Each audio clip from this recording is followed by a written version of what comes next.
यार पानी भिजवा देना। Good evening, good evening, good evening, good evening. क्या मेरे प्यारे प्यारे जग से न्यारे सपोलो को नजर आ रही है आपकी प्यारी प्यारी जग से न्यारी स्वामी ma'am? Good evening, good evening, good evening. नमस्कार, नमस्कार, नमस्कार। बहुत बहुत धन्यवाद, बहुत बहुत धन्यवाद। सारे लोगों की टीचर्स डे की विशेष मेरे पास पहुंच चुकी है। टीचर्स डे की विशेष के लिए बहुत बहुत थैंक यू, धन्यवाद। Happy teachers day, happy teachers day के लिए थैंक यू बेटा, थैंक यू। अब आप पूरी क्लास में मुझे हैप्पी टीचर्स डे विश करेंगे क्या? छुट्टी करते हैं, टीचर्स डे है तो क्या कहते हो? हाँ, मजे आ जाएंगे तुम्हारे तो मैम। अरे मैम, तो इस टीचर्स डे के उपलक्ष्य पर मैं ईश्वर से ये कामना करती हूँ कि मेरे बहुत ही छोटे छोटे जो प्यारे प्यारे जग से न्यारे सपोले हैं, ईश्वर उन लोगों को सद्बुद्धि दे, अच्छी सोच दे, मेहनत करने की शक्ति दे, ताकि वो मेहनती बने, मेहनत करे। ये नहीं बोलूंगी कि सीधे आपको मेडिकल कॉलेज पहुंचा दे, है ना। आप चाहे मेडिकल कॉलेज पहुंचे, चाहे आप बेटा कहीं पे जीवन में किसी भी कॉलेज में पहुंचे, और जीवन में आप कहीं पे भी पहुंचे, ईश्वर करे कि आपके पास मेहनत करना हमेशा मतलब आपको आए, और आप हमेशा एक मेहनती व्यक्ति बने, और आप बहुत बहुत अच्छा करे जीवन में। मैं ये कामना करती हूँ बच्चों। और यस, देखना छुट्टी दे दो, एक दो बच्चों का आ रहा है नलायको। हाँ, तो मैं यही, तो lots of love and God bless you all.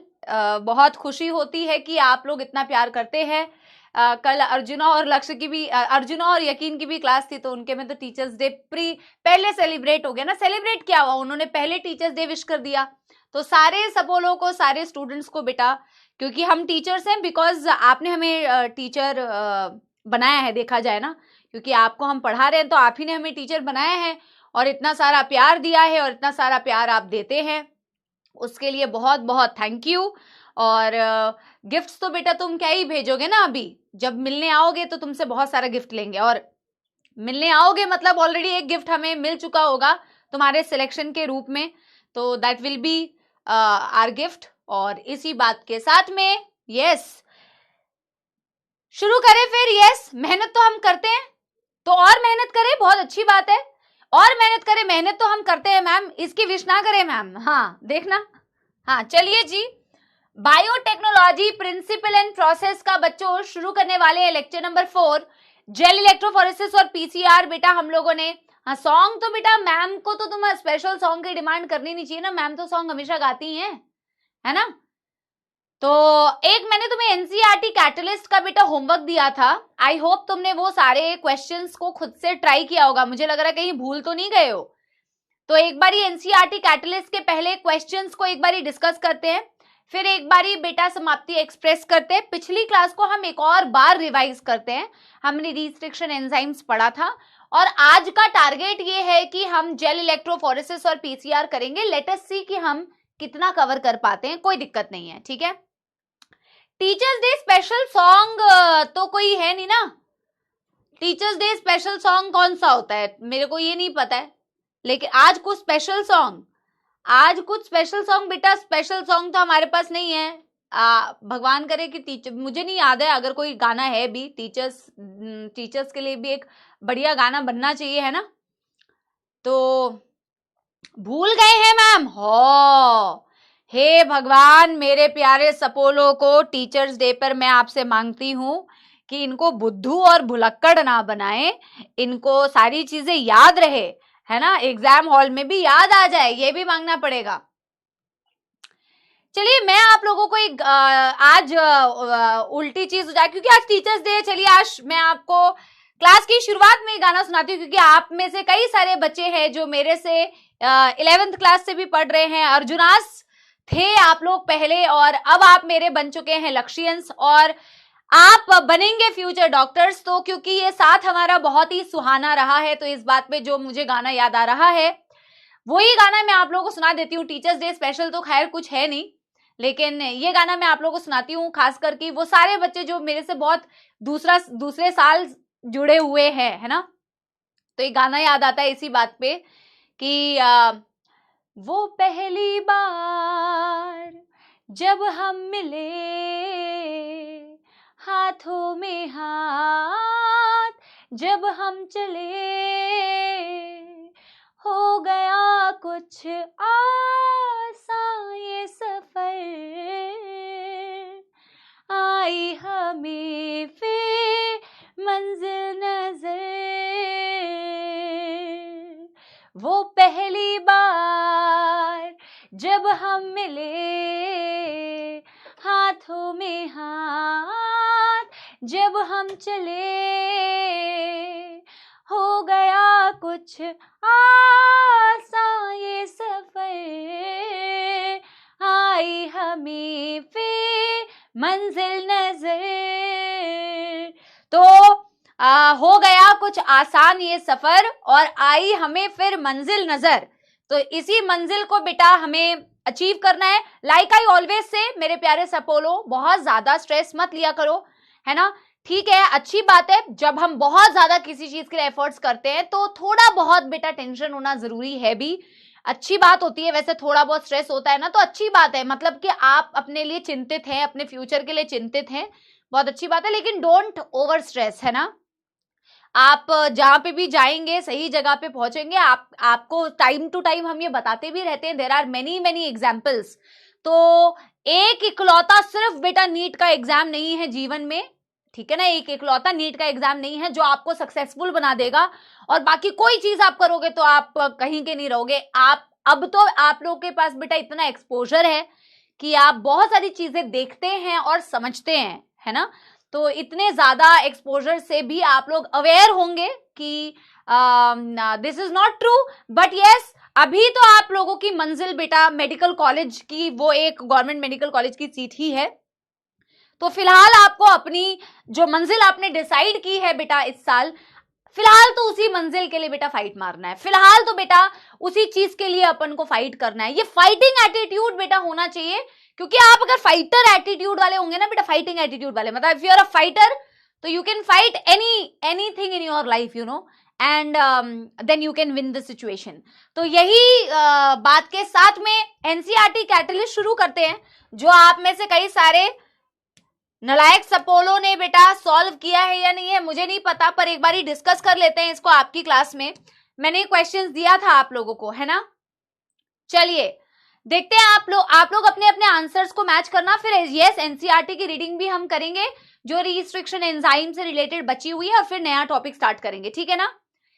Yes चलिए जी शुरू करते हैं। Read the following statements and choose the correct answer, है ना। तो क्या करना है बेटा, हमें रीड करना है एक बारी। देखो, making curd, bread, wine, which are all microbe mediate process could be thought as a form of biotechnology. It is absolutely true. हमने बेटा पिछली क्लास में पिछली फर्स्ट क्लास में जब हम बायोटेक की डेफिनेशन पढ़ रहे थे तो हमने कहा था पहले के टाइम पे भी बायोटेक किया जाता था। दही बनाते हैं, ब्रेड बनाते हैं, वाइन बनाते हैं, इडली बनाते हैं, डोसा बनाते हैं, ये सारी चीजों में हम माइक्रो ऑर्गेनिजम्स का यूज करते हैं। Definitely it can be thought as a form of biotechnology. Absolutely right. Biotechnology refers to those processes which uses genetically modified organisms to achieve the same on large scale. This is also absolutely true. अगर आप modern biotechnology देखेंगे तो modern biotechnology में आप genetically modified organisms का इस्तेमाल कर रहे हैं, ऐसे ऑर्गेनिजम्स जिनके जीन में आपने मॉडिफिकेशंस कर दी है और फिर आप अपने प्रोडक्ट को लार्ज स्केल में ऑब्टेन कर रहे हैं। New biotechnology, both the statements are absolutely right. अपने अपने आंसर्स मार्क कर लेना, ठीक है। Option 3 is the correct answer, ठीक है। क्वेश्चन नंबर 2 देखते हैं बच्चों। Question number 2, read the following statement, choose the correct answer. Nuclease enzymes are of 2 kinds, exonucleases, endonucleases. ये पिछली क्लास में भी हमने पढ़ा था ना, हमने working of enzymes, naming of enzymes पढ़े थे ना। तो यस आपके न्यूक्लियेजेस 2 प्रकार के होते हैं, एक एंडो और एक exonuclease. Endonuclease remove the nucleotide from the ends of the DNA. Endo तो बिल्कुल भी ऐसा नहीं करता बेटा, हमने लास्ट क्लास में ये पढ़ा भी था। तो statement 1 is correct but statement 2 is incorrect. Option 1 is the correct answer. हमने पिछली क्लास में ये पढ़ा भी था कि न्यूक्लियेजेस एंजाइम, ये रिवाइज भी करते जाओ क्योंकि यही तो हमने लास्ट क्लास में पढ़ा था। न्यूक्लिएजेस एंजाइम्स होते हैं जो न्यूक्लिक एसिड को तोड़ते हैं बेटा, न्यूक्लिक एसिड को क्लीव करते हैं। न्यूक्लिक एसिड्स दो प्रकार के होते हैं, एक एक्सोन्यूक्लियस जो किसी भी बेटा न्यूक्लिक एसिड के स्ट्रैंड में से एंड में कट्स मारता है और एंड में कट मार के एंड से न्यूक्लियोटाइड को रिमूव करता है। बट एंडो का मतलब ही होता है विद इन द स्ट्रैंड, आप न्यूक्लिक एसिड के स्ट्रैंड के बीच में कहीं पे भी कट मार सकते हो, और बीच में भी हर जगह नहीं कट मारते हैं। पैलिंड्रोमिक सीक्वेंसेस मैंने आपको पढ़ाई थी, जो आप दोनों स्ट्रैंड पे रीड करते हैं तो सेम रीड करता है 5' to 3', जो एक स्ट्रैंड पे रीड करेगा वही 5' to 3' दूसरे स्ट्रैंड पे रीड करेगा। पैलिंड्रोमिक सीक्वेंसेस को रिकॉग्नाइज करता है which is approximately 4 to 8 long nucleotide sequences. ठीक है ना, तो ये हो गया इसका आंसर बेटा। अगला क्वेश्चन देखते हैं, क्वेश्चन नंबर 3।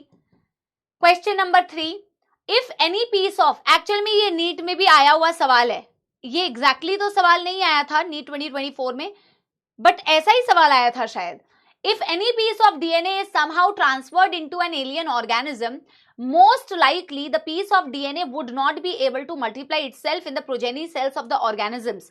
बिल्कुल सही बात है, बोला कि अगर किसी भी प्रकार से हम डीएनए को ट्रांसफर कर दे एक एलियन ऑर्गेनिज्म के अंदर, एलियन ऑर्गेनिज्म मतलब जिसका वो डीएनए नहीं है, वो डीएनए उस एलियन से बिलोंग नहीं करता है, इसीलिए उसके लिए तो एलियन ही हो गया ना बेटा। तो डीएनए आपने किसी एक ऑर्गेनिज्म के अंदर डाल दिया तो मोस्ट लाइकली वो मल्टीप्लाई नहीं करेगा, बिल्कुल ज्यादातर चांसेस है कि वो मल्टीप्लाई नहीं करेगा। फॉर रीजन दिया हुआ है, for multiplication of any piece of DNA, alien piece of DNA in an organism, it needs to be a part of chromosome which has specific sequence known as origin of replication. यही तो reason है, यही तो reason है ना बेटा। Reason is the correct explanation of assertion. बोला कि इसीलिए तो रेप्लिकेट नहीं करता है क्योंकि अगर आपके डीएनए को रेप्लिकेट करना होता है तो उसे चाहिए होता है ओरिजिन ऑफ रेप्लिकेशन।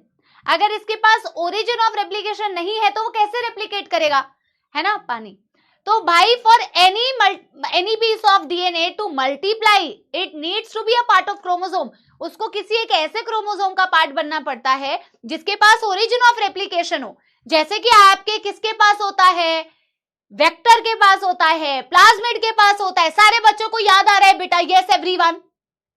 तभी तो आप उस वेक्टर का इस्तेमाल करते हैं, तभी तो आप उस प्लाज्मिड का इस्तेमाल करते हैं जिसके साथ आप अपने फॉरेन डीएनए को या जीन ऑफ इंटरेस्ट को जोड़ते हैं। करेक्ट बात है। तो assertion reason both are correct and reason is the correct explanation of assertion. Option 1 is the correct answer. Question number 4, nucleic acid is the genetic material of all organisms without any exception. Yes, nucleic acid बिना किसी exception के, चाहे RNA हो DNA हो, बिना किसी exception के सबका बेटा जेनेटिक मटेरियल होता है। During isolation of genetic material, ribonucleases, proteases are used. During isolation of genetic material, ये बात भी बिल्कुल सही है। आपने ये लास्ट क्लास में नहीं पढ़ा था, लास्ट टू लास्ट क्लास में पढ़ा था कि जब आप आइसोलेट करते हैं जेनेटिक मटेरियल को तो आपको चाहिए कि आप सिर्फ डीएनए को आइसोलेट करो। जब आप जेनेटिक मटेरियल, मान लो कि मोस्टली हम डीएनए से क्योंकि काम करें तो आप डीएनए को आइसोलेट करते हो, आप राइबोन्यूक्लिएसेस और प्रोटीएसेस ऐड करते हो, आप ऐड करते हो ताकि आपकी जो अनवांटेड चीजें हैं वो आप एक्सट्रैक्ट ना करो। Both the statements are correct but reason का असर्शन से कोई लेना देना नहीं है। So both assertion and reason are true but reason का कोई असर्शन से लेना देना नहीं है। Option B will be your correct answer. Reason is not the correct explanation of assertion. Question number 5 करते हैं इसे। Read the following statement and choose the correct answer. Restriction enzyme recognises palindromic sequences. ये तो मैंने आपको बताया भी था कि रिस्ट्रिक्शन एंजाइम्स पैलिंड्रोमिक सीक्वेंसेस को रिकॉग्नाइज करते हैं और पैलिंड्रोम वो होते हैं जैसे कि वर्ड्स पैलिंड्रोमिक हो सकते हैं, चम्मच, चम्मच के अलावा मलयालम, फिर तुम लोग बहुत सारे शब्द बोल रहे थे ना बेटा, नमन, है ना, जो वर्ड्स में तो चलो लेफ्ट राइट एक जैसा रीड करना चाहिए, पर डीएनए के केस में आपने जैसे एक एग्जाम्पल के थ्रू पढ़ा 5' अगर GAATTC 3' है तो दूसरे स्ट्रैंड पर भी सेम होना चाहिए GAATTC 3' बेटा। दोनों स्ट्रैंड्स पर सेम रीड करना चाहिए, ओरिएंटेशन सेम रखनी है। कुछ प्यारे प्यारे सपोले क्या कर रहे थे, एक का तो 5' 3' कर रहे थे, एक का 3' 5' कर रहे थे, है ना। हाँ, तो ये करेक्ट है। Palindromic read the same in both direction of the two strands. Yes, बिल्कुल सही, both the statements are absolutely correct. I hope आप लोगों के अभी सॉल्व करने से भी पर्पस सॉल्व हो गया हो। पर गंदी बात है अगर आप लोग बेटा घर से ये करके नहीं आए थे, होमवर्क में इसलिए दिया था ताकि आप लोग करके आओ। एक बारी ना एनसीईआरटी की रीडिंग भी करेंगे, tools of recombinant DNA technology, लेकिन उससे पहले एक बारी और मैं कुछ चीजों को रिवाइज करा देती हूँ। वैसे तो एनसीईआरटी की रीडिंग से ही पूरी रिवीजन हो जाएगी, पर मैं एक बारी ना वर्किंग ऑफ इको R1 को भी आपको एक और बार समझा देती हूँ, ठीक है ना। चलिए, और फिर मैं आपको ना वापस एक बारी रीड कराऊंगी। तो हमने बेटा 1963 में 2 एंजाइम्स हमें मिले, एक आपके, और बेटा सिंसियरली सुनना है ना, सिंसियरली सुनना है ताकि आप इस रिवीजन का फायदा उठा सको और आप याद करते जाओ, लर्न करते जाओ, है ना।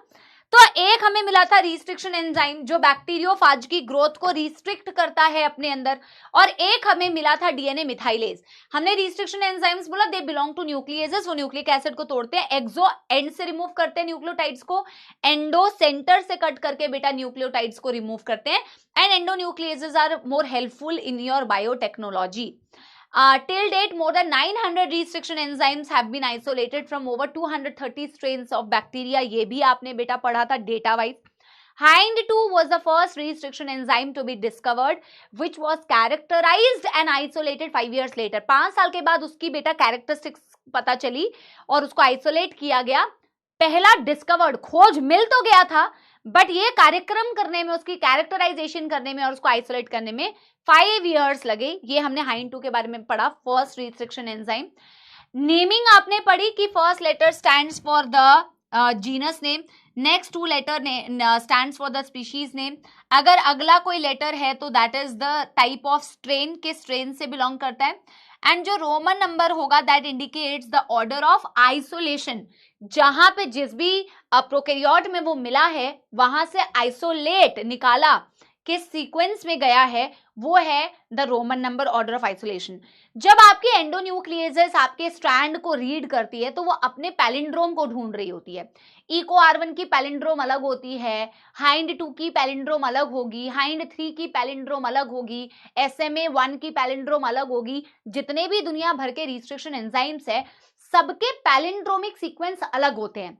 अब ये आप धीरे धीरे वक्त के साथ और ज्यादा अच्छे से समझोगे कि आप कैसे डिसाइड करते हो कि मुझे किस रिस्ट्रिक्शन एंजाइम का इस्तेमाल करना है। पर एक बात आप पिछले क्लास में समझ चुके थे कि मैम जो हमारा डीएनए होता है ना, जीन ऑफ इंटरेस्ट, जो फॉरेन डीएनए होता है, मेरे को उसे जिस रिस्ट्रिक्शन एंजाइम से मैंने कट किया है, मेरे वेक्टर को भी मुझे सेम रिस्ट्रिक्शन एंजाइम से कट करने का है। बेटा रीजन बताओ मुझे, हम क्यों अपने फॉरेन डीएनए को और अपने वेक्टर डीएनए को सेम रिस्ट्रिक्शन एंजाइम से कट करते थे। दोनों के केस में हम अलग अलग नहीं, एक बार तुमने सेलेक्ट कर लिया कि भाई मुझे इसको यूज करना है, तो अब तुम्हें फॉरेन को और अपने वेक्टर को सेम जीन्स सेम एंजाइम से कट करना पड़ेगा।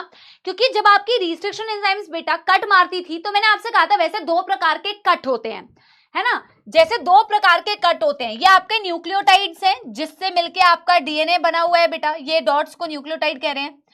तो आप कह रहे थे कि आपकी एंजाइम जब कट करती है ना, तो एक तो ऐसे कट कर सकती है कुछ एंजाइम, जैसे SMA1 हो गई, ये ऐसे कट मारती है। फॉस्फोडाइस्टर बॉन्ड को ही आप हमेशा तोड़ते हो, दोनों स्ट्रैंड्स पे कट लगाते हो, तो एक तो इस तरीके से टूट सकती है बेटा। इन एंड्स को बोला जाता है ब्लंट एंड्स, इन एंड्स को बोला जाता है ब्लंट एंड्स। कॉम्प्लीमेंट्री स्ट्रैंड्स चाहिए मैम, स्टिकी एंड्स चाहिए, कॉम्प्लीमेंट्री बॉन्डिंग चाहिए।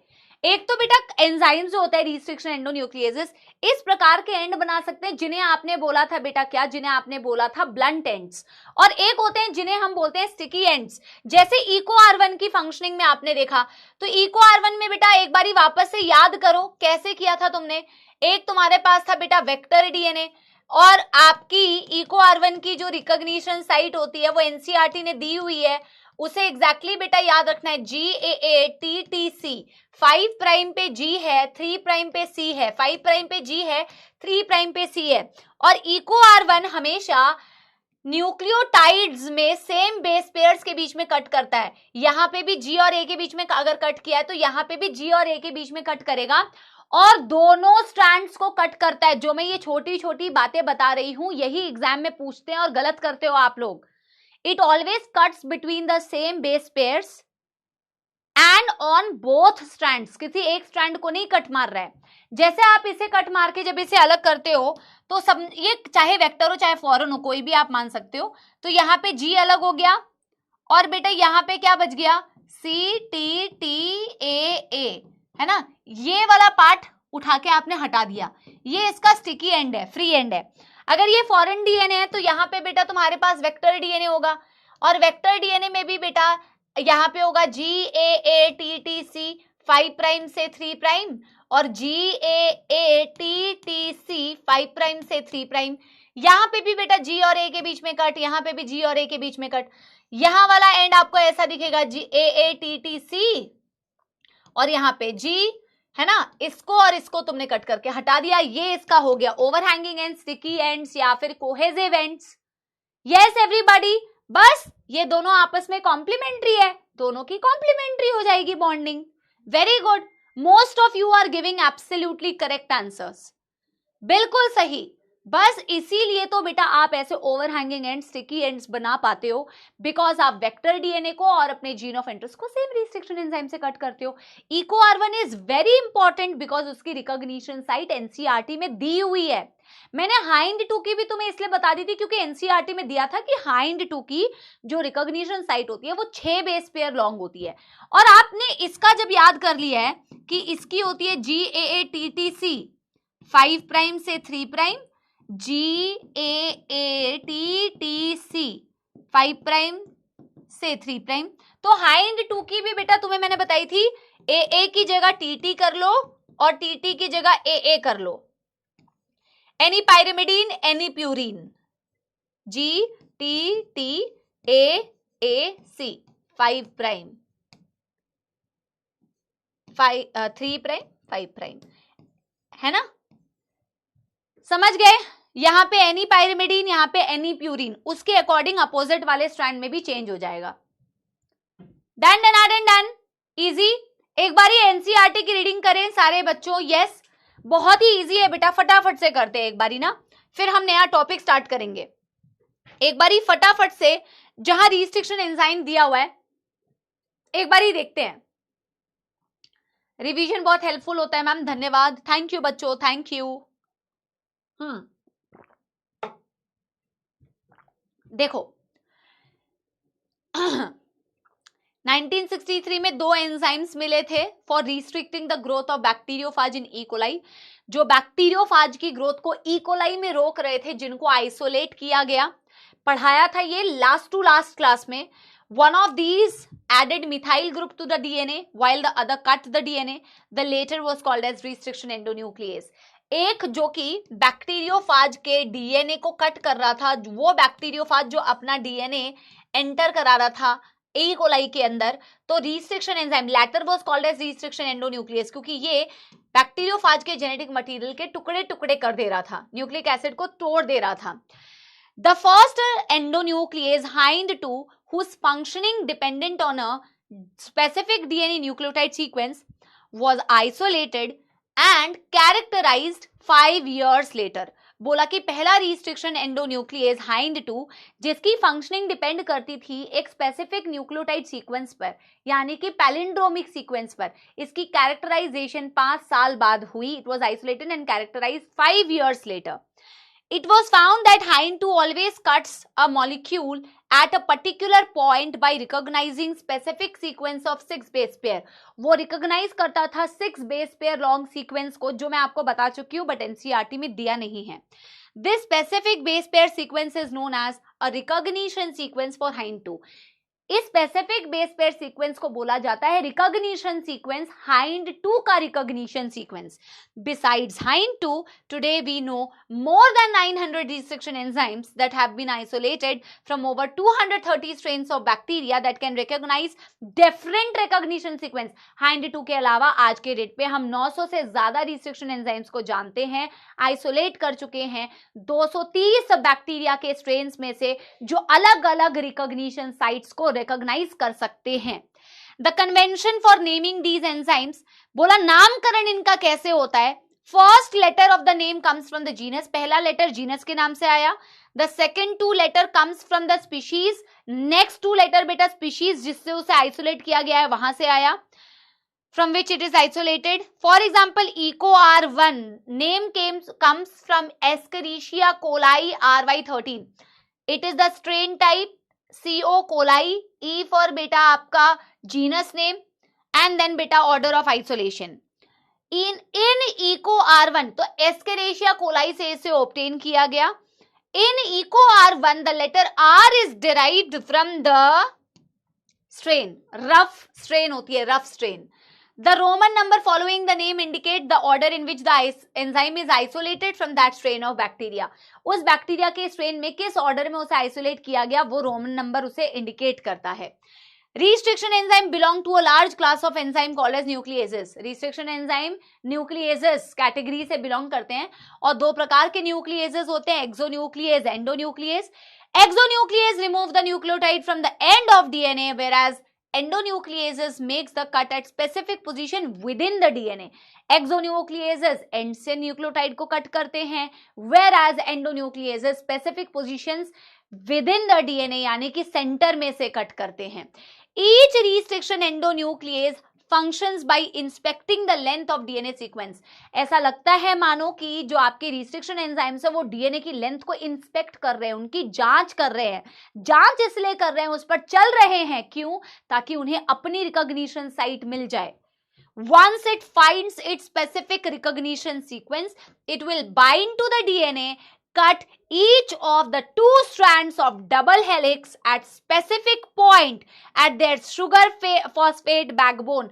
Once जैसे ही उसको अपनी रिकॉग्निशन साइट मिलती है वो इमीडिएटली बेटा स्पेसिफिक पॉइंट्स पर कट करता है, शुगर फॉस्फेट बैकबोन पर कट करता है, तभी तो आपके फॉस्फोडाइएस्टर बॉन्ड को तोड़ता है. Each restriction endonuclease recognize a palindromic nucleotide sequence in the DNA. हर एक रिस्ट्रिक्शन एंडोन्यूक्लियस क्या करता है? पैलिंड्रोमिक न्यूक्लियोटाइड सीक्वेंस को रिकॉग्नाइज करता है. Do you know what are palindromes? When they are read the same words, when these are the group of letters that form the words when read both forward and backward. बोला same word form करते हैं ऐसे letters के combination जब आप backward और forward उसे read करते हो. As against a word palindrome where the same word is read in both direction, palindromic in DNA is a sequence of base pair that reads same on the both strands. ये बहुत important word, बहुत important line दी हुई है, बहुत important line दी हुई है. बोला कि वर्ड्स के केस में तो पैलिंड्रोम बोल दोगे कि लेफ्ट से राइट और राइट से लेफ्ट सेम रीड करना चाहिए. वर्ड का पैलिंड्रोम तो वही होता है, पर डीएनए का पैलिंड्रोम वो नहीं होता है. रिस्ट्रिक्शन एंजाइम का पैलिंड्रोम वो नहीं होता. रिस्ट्रिक्शन एंजाइम का पैलिंड्रोम वो होता है दैट रीड्स बेटा is a sequence of base pair that read same on 2 strands, क्योंकि यहाँ 2 स्ट्रैंड्स है. व्हेन ओरिएंटेशन ऑफ अरे हो आगे की लाइन तो है ही नहीं, फिर जेल इलेक्ट्रोफोरेसिस है. एक बार ही देखूं बायोटेक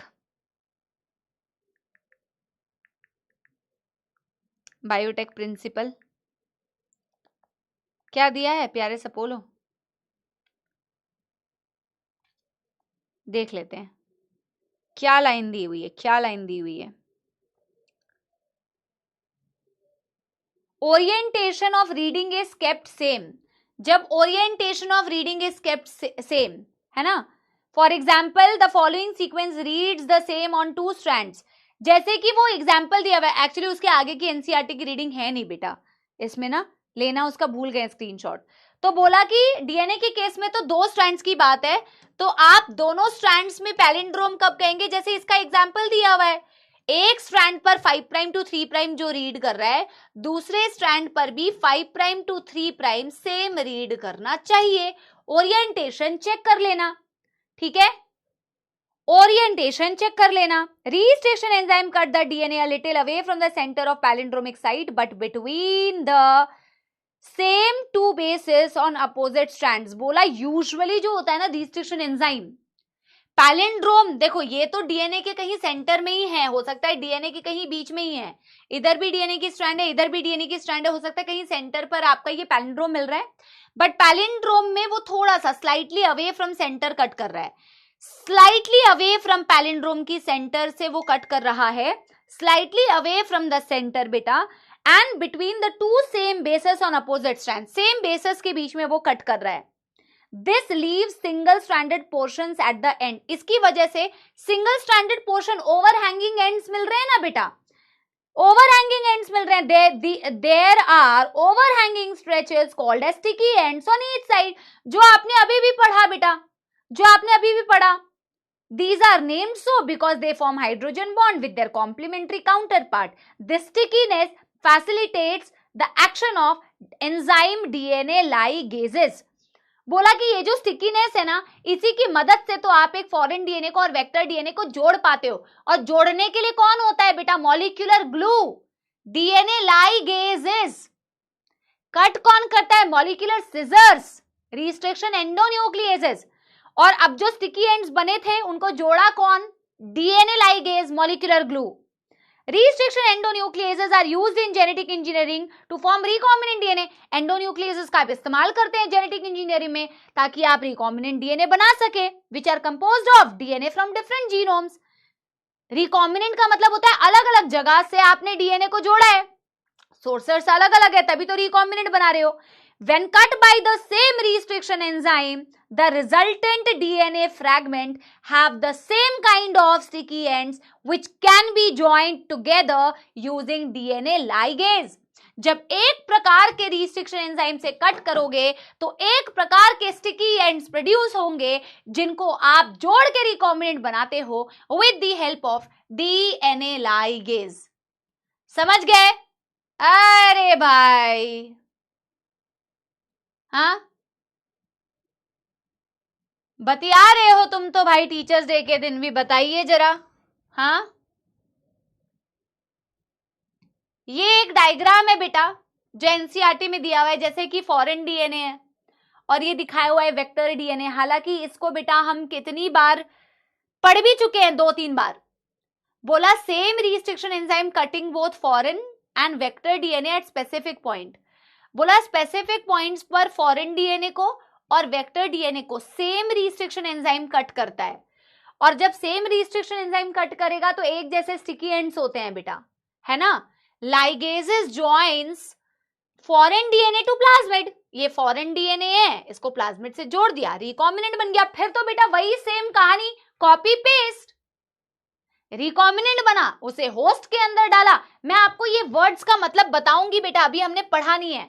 ट्रांसफॉर्मेशन क्या होता है, वैसे तो सिंपल होता है बेटा, ट्रांसफॉर्म करने का मतलब होता है जब आप अपने रिकॉम्बिनेंट डीएनए को होस्ट के अंदर डाल दो, पर मैं पढ़ाऊंगी ये शब्द, अभी हमने पढ़े नहीं है बेटा। यहां तक कोई दुख दर्द समस्या? Yes everybody, yes everybody.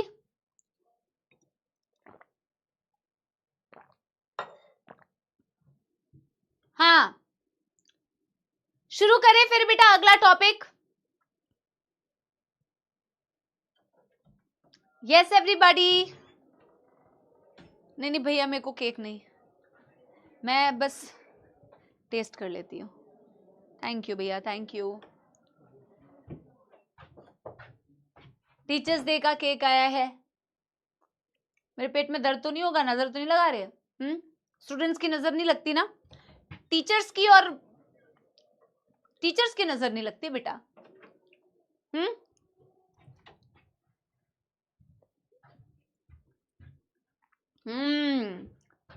चलिए जी शुरू करते हैं। तो आई होप बेटा, हाँ हमें भी तुम्हें भी, आओ बेटा मिलो। जब मिलोगे तो क्या बोलते हैं, आपके लिए भी, आपके साथ भी केक कटिंग होगी। अरे मेरे पेट में दर्द होने लग गया, oh my God. Gel electrophoresis बेटा, एनसीईआरटी की रीडिंग बची हुई थी तो उसको करना तो इंपॉर्टेंट था, क्योंकि तुम तो ठहरे कामचोर, तुमसे क्वेश्चन नहीं हुए जो दिया हुआ था, तो तुम बेटा एनसीईआरटी की रीडिंग तो क्या ही करते। कितने ईमानदार हो तुम, मुझे तो पता ही है कितने ईमानदार हो। जेल इलेक्ट्रोफोरेसिस के लिए छोटी सी एनिमेशन भी दिखाऊंगी ताकि बेटर क्लैरिटी मिले टॉपिक की, बट मैं ये उम्मीद करती हूं आपको ऐसे ही क्लैरिटी मिल जाएगी, ठीक है। बेटा एक्चुअली हैंड वॉश करने के लिए ना अभी जाना पड़ेगा बहुत दूर। 10 मिनट देने के लिए तैयार हो तो बताओ, हैंड वॉश भी करके आ जाएंगे। हाँ सुनो, अब ये जितने बच्चे लिख रहे हैं ना, ये जितने बच्चे जो अपने आप को बहुत ज्यादा हाइजीनिक समझते हैं, हाँ, ये वही बच्चे हैं बेटा जो गर्मियों में भी बेटा 2-2 हफ्ते नहीं नहाते होंगे। सारा ज्ञान कमेंट सेक्शन में। मैं बोल रही हूं ना, ये दुनिया इतनी ज्ञानी है। आप बस एक चीज कर दो और एक चीज पूछ लो, ऐसे ज्ञान बेटा देंगे, इतना ज्ञान। और खुद को तुम अगर उनको देख लोगे ना बेटा, तो तुम हैरान हो जाओगे कि बाबा आप ही थे क्या इतने ज्ञानी, जो इतने दिनों से ज्ञान दे रहे थे। आपका स्वयं, आपका क्या हुआ? ठीक है ना? अरे भाई चलिए, लैग कहां से लैग है बेटा? कोई लैग नहीं है। देखो, जेल इलेक्ट्रोफोरेसिस, ये कौन सी टेक्निक है? अब तो ठीक है बेटा, नो लैग, अब तो ठीक है। देखो, जेल इलेक्ट्रोफोरेसिस बेटा एक ऐसी टेक्निक है जिस टेक्निक से आप डीएनए फ्रैगमेंट्स को क्या करते हो बेटा? सेपरेट करते हो। ठीक है ना? आपके पास रिस्ट्रिक्शन एंजाइम्स थे, आपने डीएनए को कट किया। अब डीएनए के तो बेटा हो सकता है कि मल्टीपल टुकड़े हो गए हो। आपको कैसे पता चलेगा कि आपके जो पूरे डीएनए में से आपने जो रिस्ट्रिक्शन एंजाइम्स की मदद से कट किया, आपका जीन ऑफ इंटरेस्ट उस पूरे डीएनए के जगह पे वो कहां पे exactly? This is basically a separation technique. पहले तो ये पता होना चाहिए कि है क्या ये। तो इसमें हम एक पॉइंट लिख सकते हैं कि this is basically a separation technique.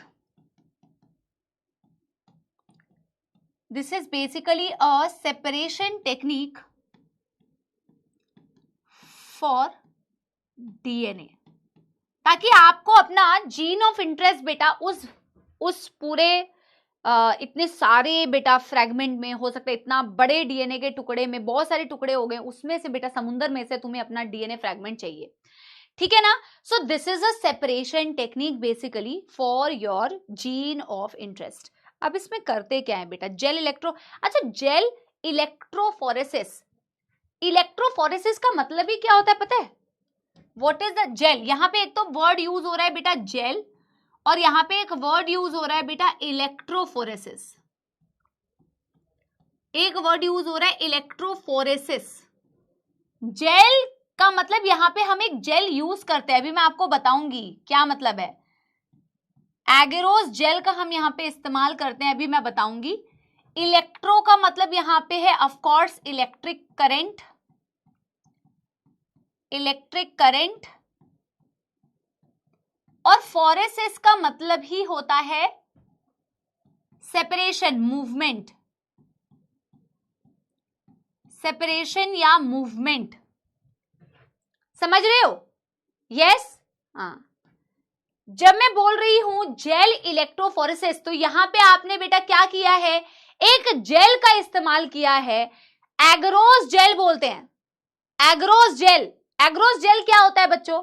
Agarose jail, बहुत सारे प्रकार के जेल इलेक्ट्रोफोरेसिस होते हैं। पहले तो मैं आपको बता दूं, हम जिस इलेक्ट्रोफोरेसिस की बात कर रहे हैं उसमें हम जो जेल इस्तेमाल कर रहे हैं वो है एगरोस जेल। कभी आपने बेटा, अब ना देखो, एक होता है रट लेना चीजों को, और एक होता है आपको थोड़ा सा विजुअलाइज करके। हालांकि बेटा इसमें से क्वेश्चंस आते हैं तो बड़े डायरेक्ट सवाल आते हैं।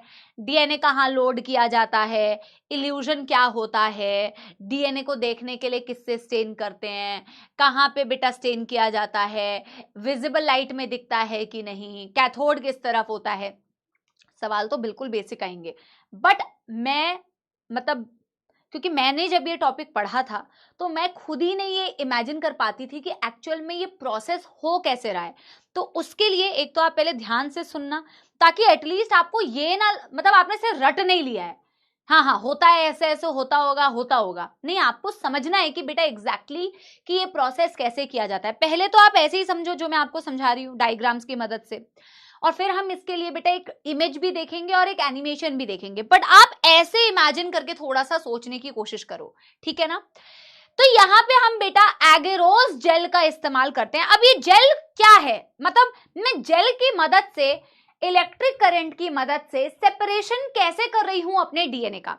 इस प्रोसेस को करने के लिए सबसे पहले मैं आपको बता दूं, दो ऐसी बेटा ग्लास की प्लेट ली जाती है। अब पूरे प्रोसेस को समझना कि कैसे किया जाता है, वरना रट्टू तोता बनोगे, रट के आ जाओगे, रट के उगल दोगे सारी चीजें, ठीक है ना। तो ऐसे बेटा दो ग्लास प्लेट्स होते हैं, ऐसे स्क्वायर ग्लास प्लेट्स होते हैं। मेरा बोर्ड तो बेटा 3D नहीं है, अभी इसे बनाना मत, जो बनाना होगा वो मैं आपको बताऊंगी। तो इस तरीके के ग्लास के प्लेट्स होते हैं बेटा, इस तरीके के ना ग्लास के प्लेट्स होते हैं, और दो ऐसे ग्लास के प्लेट्स होंगे, ठीक है ना, क्या समझे, दो ऐसे ग्लास के प्लेट्स होंगे, ऐसे जो मैंने स्क्वायर बनाया हुआ है, इस तरीके के दो ग्लास के प्लेट्स। अब मेरे हाथों को इमेजिन करना कि ये मेरा क्या है बेटा, ये एक ग्लास का प्लेट है, ये दूसरे ग्लास का प्लेट है, और ये दोनों ग्लास के प्लेट्स को ना हमें चिपकाना नहीं है, बिल्कुल मुझे चिपकाना नहीं है बेटा, मुझे क्या करना है, ये दोनों ग्लास की प्लेट्स को पास पास लेके आना है, बट मैंने इनको चिपकाया नहीं है, ठीक है ना। ये दोनों ग्लास की प्लेट्स को हम पास पास लेके आए, और इन दोनों ग्लास की प्लेट्स के बीच में गैप रखा हुआ है। अब इस ग्लास की जो दोनों प्लेट्स हैं, इसको हमें 3 साइड से सील कर देना है, लॉक कर देना है। तो मैंने इस साइड से इसे सील कर दिया, मैंने इसे नीचे से सील कर दिया, और मैंने इसे बेटा इस साइड से सील कर दिया। मैंने इन दो ग्लास की प्लेट्स में सिर्फ ऊपर की तरफ से एक गैप रखा हुआ है बेटा, बाकी मैंने इस ग्लास की प्लेट्स को इस साइड से सील, इस साइड से सील और इस साइड से सील कर दिया। पहले आप मुझे बताओ बेटा, यहां तक किसी को कोई दुखदर्द समस्या जो मैंने आपको बताया है कि आपने दो ग्लास की प्लेट्स ली, और दोनों ग्लास की प्लेट्स को लेके बेटा आपने क्या किया है, यहां से लॉक, यहां से कैसे लॉक किया ये आपको नहीं समझना है, लॉक कर दिया। मान लो टेप नहीं लगाते, बट ऐसे समझो कि मान लो मैंने लॉक कर दिया है, मैंने टेप लगा दिया है कि मैं इसे यहां से कवर कर देती हूँ, यहां से भी कवर कर देती हूँ, यहां से भी कवर कर देती हूँ। सिर्फ मैंने इसे ओपन रखा हुआ है ऊपर से। मैंने इसे ओपन क्यों रखा हुआ है ऊपर से, क्योंकि अब इन दोनों ग्लास के प्लेट्स में ना बेटा जो गैप है, इसके अंदर मुझे जेल डालना है। कौन सा जेल डालना है, एगेरोस जेल। बहुत सारे जेल आते हैं, SDS gel, agarose gel. The most commonly used gel in this technique is agarose gel, जो हम सीवीड्स से ऑब्टेन करते हैं, द रेड एल्गी। हम रेड एल्गी से एक पाउडर जैसा होता है बेसिकली। तो क्या होता है, जैसे ये पानी है, जैसे ये पानी है बेटा, तो ये पानी में मैंने क्या किया, पाउडर होता है एगरोस जेल का। किसी ने कभी कोई जेली बनाई हो ना, जेली, तुम तो क्या ही बनाओगे बेटा, तुम कहाँ कुकिंग करते हो। तो जेली जैसे बनाने के लिए हम क्या करते हैं, पाउडर, पानी में ने क्या किया, हमने वो एग्रोस का पाउडर डाल दिया। एग्रोस का पाउडर आता है, मैंने इस पानी में डाला बेटा। अभी ये पानी लिक्विड है, अभी ये जेल में इतनी जल्दी कन्वर्ट नहीं होता, तो मैंने इस पानी में बेटा एग्रोस का पाउडर मिक्स कर दिया, और पाउडर मिक्स करके फिर मैंने क्या किया ना, पिपेट्स होते हैं। अब पिपेट्स तुमको नहीं इतना डिटेल में जाना, ऐसे समझो कि मैंने ना, जैसे इंजेक्शन के माध्यम से तुम, जैसे इंजेक्शन से बेटा खून निकाल सकते हैं ना, वैसे ही पिपेट्स होता है। पिपेट्स तो तुम्हें पता ही होगा ना यार, तुम तो केमिस्ट्री वाली एक्सपेरिमेंट स्कूल में करते होगे ना यार, pipettes, micro pipettes and all, है ना। तो तुमने क्या किया ना यार, इससे पहले कि ये सेट हो जाए, इसे सेट नहीं होने देना बेटा, इसे सेट नहीं होने देना बेटा। तुमने क्या करना है बेटा, इस पानी में जो तुमने पाउडर मिक्स किया था एगरोस, जब तक ये लिक्विड स्टेट में है तुम इसे निकालोगे, ठीक है ना। निकालने के बाद तुमने क्या किया, निकालने के बाद ये जो दोनों ग्लास की प्लेट्स तुमने बेटा लेफ्ट, राइट और बॉटम से सील करके रखी थी, अब तुम इसके अंदर उस जेल को भर दोगे। पहले मुझे बताओ, इतना इमेजिन कर पाए, हाँ या ना, हाँ या ना, ये बता दो, यहां तक इमेजिन कर पाए या नहीं। तुमने ये जेल बनाया है अभी, नहीं तो तुम्हें कभी समझ नहीं आएगा कि ये जेल से तुम कैसे सेपरेशन कर रहे हो। डायरेक्ट अगर एनसीईआरटी की लाइंस पढ़ लोगे तो एनसीईआरटी तो बेटा एनसीईआरटी है ना फिर, ठीक है ना। कोई दुख दर्द समस्या बेटा, यस एवरीवन, क्लियर हो गया। तुमने ये, और फिर पता क्या करोगे, फिर इस प्लेट को उठा के साइड में रख दोगे, इसे हिलाना नहीं है कहीं पे भी। इसे मैंने साइड में रख दिया, बट मैंने इसे साइड में रखने से पहले एक चीज करी है, बताओ कौन सी चीज करी है। अब मैं बताती हूं क्या करा है मैंने। ये जो दोनों प्लेट्स के बीच में बेटा मैंने जेल को भरा था ना, अब मुझे इसे ऊपर से भी लॉक करना है, मैंने इसे ऊपर से भी लॉक करना है। साइड से तो मैंने सील कर दिया था ताकि जब मैं जेल डालूं तो ये साइड, लेफ्ट, राइट और बॉटम से लीक ना करे, बट मैम इसे ऊपर से भी मुझे मैम लॉक करना है। तो ऊपर से लॉक करने के लिए हमें क्या करना है, ऊपर से लॉक करने के लिए बेटा हम क्या करते हैं ना, इसके अंदर एक इस तरीके का स्ट्रक्चर होता है, अभी आप वीडियो में भी देखोगे, बेटा तुम सारे लोग कंघी करते हो कि नहीं करते हो, कोम्ब करते हो? तो इस तरीके का एक कोम्ब होता है आपके बायोटेक्नोलॉजी में। थोड़े कोम्ब जैसे ही लग रहा है, नहीं कोम्ब के जैसे टीथ होते हैं। अरे कंघी नहीं करते, कंघी कोम्ब है ना। तो तुमने ये जो ऊपर जो स्पेस रखा हुआ है इसके अंदर इस कोम्ब को ऐसे घुसा दिया ताकि ये ऊपर से भी लॉक हो जाए। बस ये ध्यान रखना है, ऊपर से तुमने इस कोम्ब की मदद से इसे लॉक किया है। पता है ये सारी कहानी तुम्हें लिखनी नहीं है, क्योंकि ये फालतू की कहानी है जो तुम एक्स्ट्रा पॉइंट्स में लिखोगे, पर इसे यहां खोपड़ी में समझना है। इसकी पोथियां नहीं बनानी, पीएचडी नहीं करना, फालतू की चीजें लिखते रहोगे और फिर बेटा जो काम की चीजें वो तुम्हें याद नहीं रहेंगी। नहीं, इसे यहां पे सेट करना है तुम्हें, ठीक है ना। मैंने इस कोम को इसे डाला, अब मैंने इसे कोम को डाल के मैं मस्त फ्री हो गई। मैंने इस कोम को डालने के बाद जेल, वो जो दोनों ग्लास पीस के बीच में जेल डाला था, मैंने इसको सेट होने के लिए छोड़ दिया है। अगर मैं जेल बनाती ग्लास के अंदर और मैं इस पानी के अंदर बेटा एग्रोस का पाउडर डालती ना, तो थोड़ी देर के बाद जितना पानी डाला है मैंने ना, ये जेल का रूप ले लेता और ये जेल बन जाता, जेली। जैसे बचपन में जेली जैसा एक टॉफी भी आता था ना, खाते थे, जो मैं तो नहीं खाती थी खैर।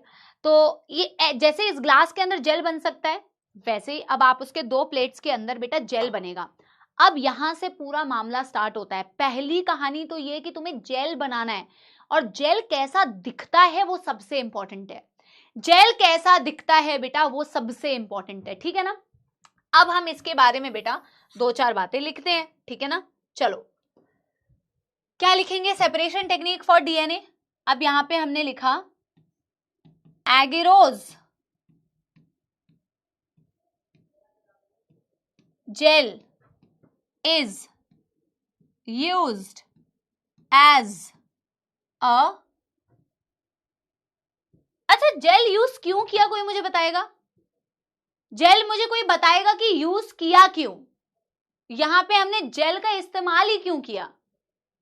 व्हाट इज द रीजन, थोड़ा बताओ, व्हाट इज द रीजन, कोई मुझे बताएगा?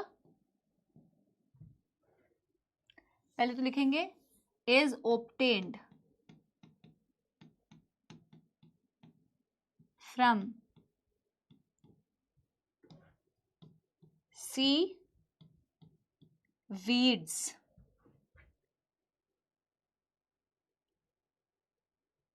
सेट करने के लिए, स्टिक करने के लिए, स्लिपीनेस के लिए, कैच करने के लिए, सेपरेशन के लिए, ब्लॉटिंग के लिए, ये सारे टर्म्स सिर्फ वही बच्चे सही आंसर दे रहे हैं जो बच्चे कह रहे हैं डीएनए को मूव करने के लिए।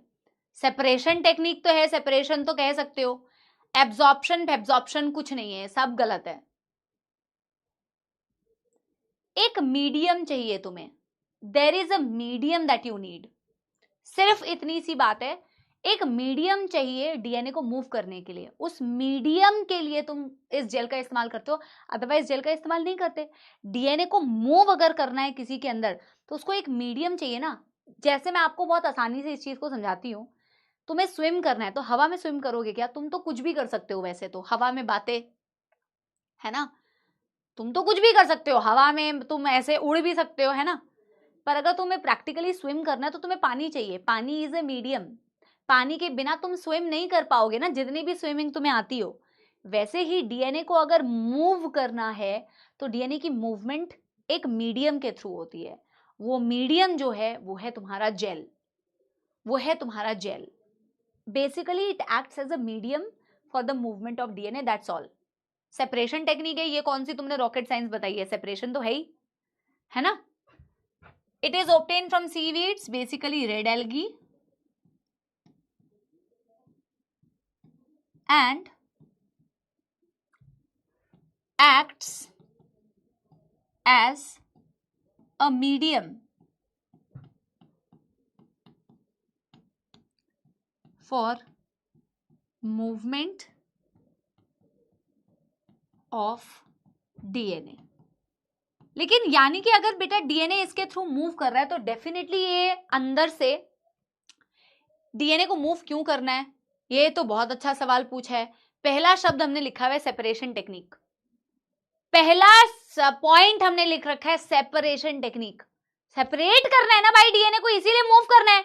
डीएनए जब तक मूव नहीं करेंगे तो एक दूसरे से चिपके रहेंगे ना, अलग अलग कैसे करोगे आप डीएनए को जब तक उन्हें मूव ही नहीं कराओगे। Very good question, your question hurts me, ठीक है ना।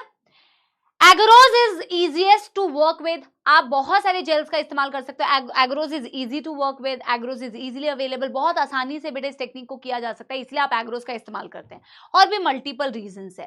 अब आप क्या कर रहे हो बेटा, एगरोज के थ्रू आप अपने डीएनए को मूव करा, तो डेफिनेटली एगरोज से अगर चीजें मूव कर पा रही है तो एगरोज कंप्लीट अंदर से सॉलिड नहीं है, एगरोज पोरस होता है बेटा। एगरोज में छोटे छोटे छोटे छोटे छोटे छोटे छोटे छोटे छेद होते हैं। अगर वो सॉलिड होता तो कोई भी चीज उसके थ्रू मूव कैसे कर पाती, इमेजिन कर पा रहे हो। अगर एगरोज का जेल एकदम बेटा सॉलिड होता, अंदर से भरा हुआ होता, तो डीएनए को रास्ता कहां से मिलता। अगर एकदम बेटा खचाखच भीड़ है, भीड़ में बिल्कुल जगह नहीं है, तो तुम मूव ही नहीं कर पाओगे ना।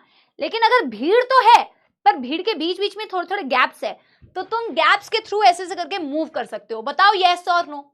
तो ये जो आपका एगरोज होता है इसको बोला जाता है agarose gel is porous. Porous का मतलब इसके बीच बीच में बेटा छेद होते हैं, छन्नी की तरह बेसिकली काम करता है एक्चुअल में, पता है आपको, एक छन्नी की तरह भी काम करता है। ऐसी छन्नी जिसके थ्रू डीएनए छन रहा है बेसिकली, एक ऐसी छन्नी जिसके थ्रू तुम्हारा डीएनए छनता हुआ जाएगा और सेपरेट हो जाएगा। सीव की तरह काम करता है, छन्ने को बोलते हैं सीव। तो gel is basically actually sieved through your the DNA is actually sieved through your DNA. तो जेल मैंने बना लिया, मैंने जेल का कंपोजिशन भी तुम्हें बता दिया, जेल कैसा दिखता है मैंने तुम्हें ये भी बता दिया। अब बेटा तुम उस जो तुमने दो प्लेट्स के बीच में जेल को जमाया था ना बेटा, जैसे फ्रिज में आइसक्रीम अगर तुम जमाओ तुम उससे इमेजिन कर पाओगे। तो आइसक्रीम अगर मैंने बेटा फ्रिज में जमाई, ऐसे ग्लास के अंदर ही जमाई, और ग्लास के अंदर मैंने बेटा ऐसे पेन डाल दिया था, ठीक है ना। अब आइसक्रीम जम चुकी है, अगर मैंने बेटा इस पेन को निकाला तो जहां से मैंने पेन को निकाला वहां पे वो छेद हो जाएगा। यस, तो जैसे ही हम जेल में से उस जेल दो प्लेट्स के बीच में था, अब मैंने जैसे ही उस प्लेट में से उस कोम को निकाला, धीरे धीरे कोम को निकालते हैं, तो मुझे बताओ क्या जेल का शेप, अब मैंने नेक्स्ट पेज में इसको बना रही हूं क्योंकि बनाना है, अब ये वाला डायग्राम आप लोगों को बनाना है, तो मैं इस पेज में बना रही हूं क्योंकि वहां पे जगह नहीं है। तो जेल की शक्ल कैसी दिखती है, एक्चुअल में जेल की शक्ल ऐसी दिखती है, ये आप लोगों को बनाना है इससे पहले कि आप मुझसे ये पूछो। तो जेल की शक्ल एक्चुअल में ऐसी दिखती है बेटा, जेल ऐसा बन जाता है, इन्हें बोला जाता है वेल्स,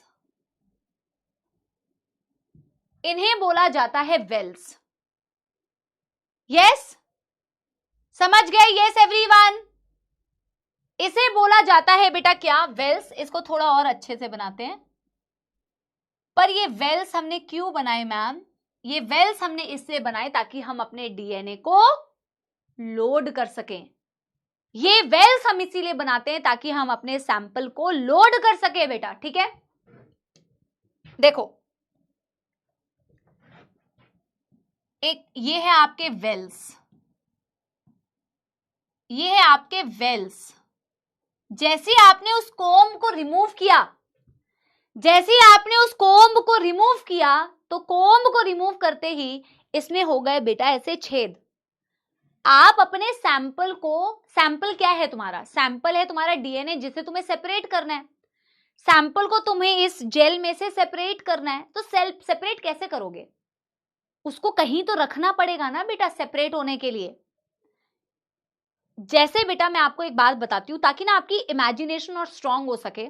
बर्फ का गोला अगर किसी ने खाया हो, जैसे बर्फ का गोला होता है ना, अब बर्फ के गोले में क्या होता है ना, बर्फ को ऐसे चिपका दिया, अगर मैं बर्फ के गोले में ऊपर से कोई भी बेटा एक स्वीटनर, कोई कलर वाला वो ऐड करती हूँ फ्लेवर, तो वो ऊपर से धीरे धीरे धीरे धीरे उसका कलर जो है ना उस बर्फ से जाता हुआ पूरे बेटा आइसक्रीम को कवर कर लेता है। कैसे इमेजिन कर पा रहे हो, जैसे अगर इंक मैं डाल दूं उसके ऊपर, बर्फ के ऊपर इंक डाल दूं, तो एक जगह तो मुझे उसे लोड करना पड़ेगा ना बेटा इंक को, तभी तो वो इंक के जितने भी पिगमेंट्स है वो थ्रू आउट द बर्फ फैलेंगे। बोलो हाँ या ना, बोलो हाँ या ना, यस हाँ या ना।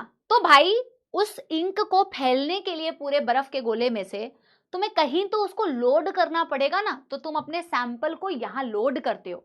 कौन से सैंपल को? जिसके अंदर तुम्हारा जीन ऑफ इंटरेस्ट है, जिसे तुम्हें सेपरेट करना है। ये पूरे वेल्स का फॉर्मेशन तुमने इसीलिए किया है ताकि तुम अपने सैंपल को लोड कर सको। Yes yes. तो भैया यहां पे हम क्या करेंगे, अब इसके बारे में मैं लिख रही हूं, ये जेल है। अब मैं ना ग्लास प्लेट्स को नहीं दिखा रही हूं, क्योंकि अगर मैं ग्लास प्लेट्स को दिखाऊंगी तो तुम्हें मैं बना के कैसे बताऊंगी। ऐसे इमेजिन करो ये पूरा वो एग्रोस जेल है जो वो दो प्लेट्स के बीच में है, ठीक है ना। ये वही जेल है जो दो प्लेट्स के बीच में है। इसमें अब ये वेल्स बन चुके हैं। अब मैं ये लिख रही हूं कि सैंपल जिसमें हमारा that has the gene of interest, या फिर ऐसे लिख लो सैंपल टू बी सेपरेटेड। जिस सैंपल को आपको सेपरेट करना है, to be separated, is uploaded in the wells, present towards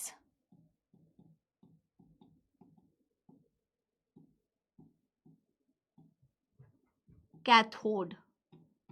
अब बेटा समझना ध्यान से, cathode is negative, cathode is negative,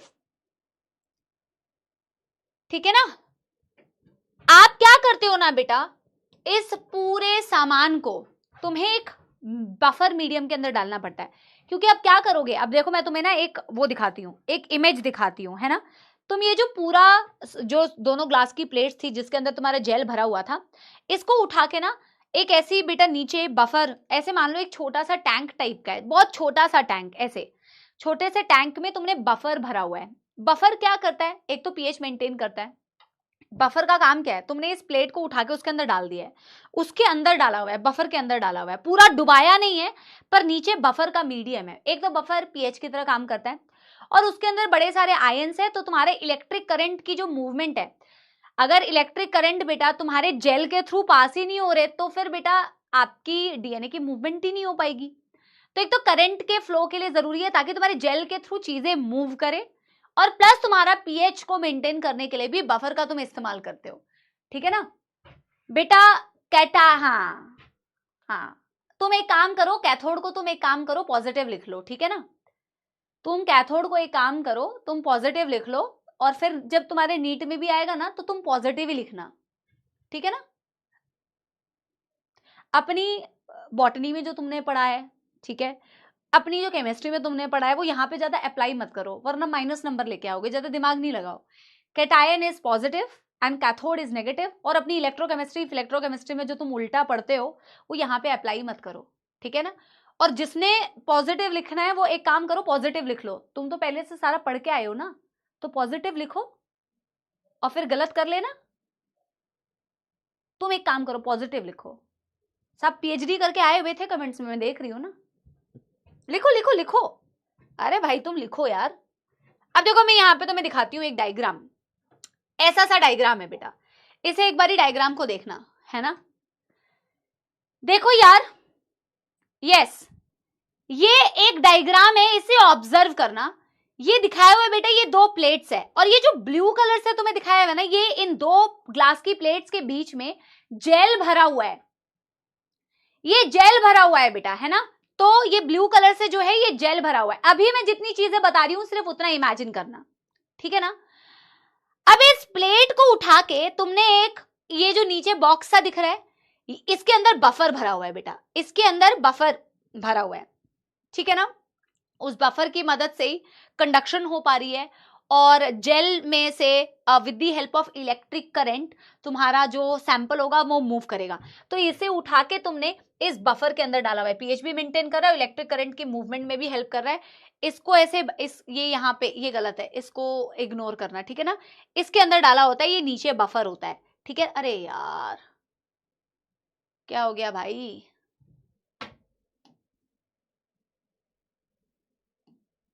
हाँ ठीक है ना। और ये रहे तुम्हारे वेल्स, और बेटा दो इलेक्ट्रोड्स होंगे। अभी मैं वही इलेक्ट्रोड्स के बारे में तुम्हें समझा रही थी, ठीक है ना। यस एनिमेशन लास्ट में देखेंगे वंश, है ना, अभी पढ़ाई कर सिर्फ। अब क्या है बेटा, आपने इन्हें इलेक्ट्रोड से कनेक्ट किया हुआ है। पूरा जो तुम इलेक्ट्रोफोरेसिस कर रहे हो तुमने इन्हें इलेक्ट्रोड से कनेक्ट किया हुआ है। इस साइड में होता है तुम्हारा कैथोड, जो तुम्हें मैंने नेगेटिव दिखाया हुआ है, और इस साइड में होता है तुम्हारा एनोड, जो होता है पॉजिटिव। ये एनोड है बेटा और ये है कैथोड। तो क्वेश्चन पूछते हैं तुमसे कि कैथोड जो होता है वो किस तरफ होता है, टुवर्ड्स द वेल। डीएनए कहां से आया उसमें, वो मैं अभी आपको बताऊंगी, ठीक है ना। कैथोड कहां होता है, एनोड कहां होता है, ये सबसे पहले तुमसे पूछेंगे। तो कैथोड होता है वेल्स की तरफ एंड कैथोड इज नेगेटिव। बाकी सारे बच्चे जिनको बेटा पॉजिटिव लिखना है वो पॉजिटिव लिखना, फिर -5 लेके आओगे तो मुझे मत बोलना, ठीक है ना। तो कैथोड इज नेगेटिव, चुपचाप से पढ़ा करो। ये अति अति बुद्धि जिनकी भ्रष्ट हो जाती है बेटा, जो ज्यादा बातें करते हैं, बोलते हैं ना जो बरजते हैं वो, जो गरजते हैं वो बरसते नहीं, वैसी वाली बात है। कमेंट्स में आधे लोग गरज रहे थे सुबह से, अभी जब से क्लास हुई थी। सब आता है हमें, तो सब आता है। अभी 4 सवाल पूछोगे तो 5 गलत आंसर देंगे, 4 नहीं 5 गलत देंगे। अभी सुनो, कैथोड होता है बेटा towards the wells, it is negatively charge. DNA भी तो नेगेटिवली चार्ज होता है मैम, बिल्कुल डीएनए नेगेटिवली चार्ज होता है। अब तुम क्या करते हो ना बेटा, यहां तुम अपने सैंपल को लोड कर देते हो। फॉर एग्जाम्पल मैं ये ब्लू कलर से दिखा रही हूं कि यहां तुमने बेटा सैंपल लोड कर दिया है। ये ब्लू कलर से मैं दिखा रही हूं कि यहां तुम्हारा सैंपल, सैंपल मतलब क्या बेटा, जिसमें तुम्हारा क्या था, जिसमें वो वाला फ्रैगमेंट था जिस फ्रैगमेंट से तुम्हें काम है। फॉर एग्जाम्पल वो फ्रैगमेंट है इंसुलिन की जीन, समझ रहे हो ना। Yes yes everyone, yes. अभी सुनो, सैंपल, इसी में तुम्हारे सैंपल के अंदर तुम्हारा जीन ऑफ इंटरेस्ट है जिसे तुम्हें सेपरेट करना है। तुमने उन्हें वेल्स में अपलोड कर दिया है, तुमने उसे वेल्स में डाल दिया है। अब तुमने इलेक्ट्रोड से इसे कनेक्ट कर दिया और तुमने इलेक्ट्रिक करंट इसके थ्रू रन कराया। जैसे कि मैंने तुमसे कहा, जो जेल होता है वो एक्ट एज अ मीडियम काम कर रहा है, छन्नी की तरह काम कर रहा है। इसमें छेद है जिसके थ्रू फ्रैगमेंट्स जो होते हैं ना रन कर सकते हैं, भाग सकते हैं।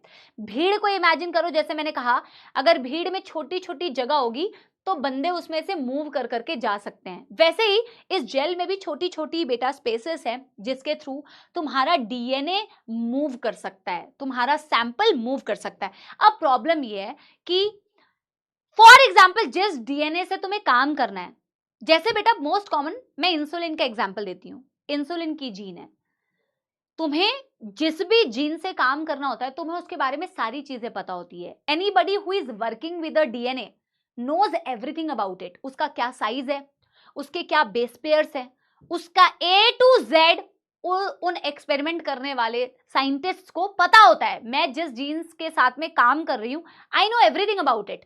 कितने किलो बेस पेयर्स का है, क्या साइज है उसका, है ना, everything I know, all the detailing I know, जिसके साथ में मैं काम कर रही हूं। मेरी बात समझ रहे हो।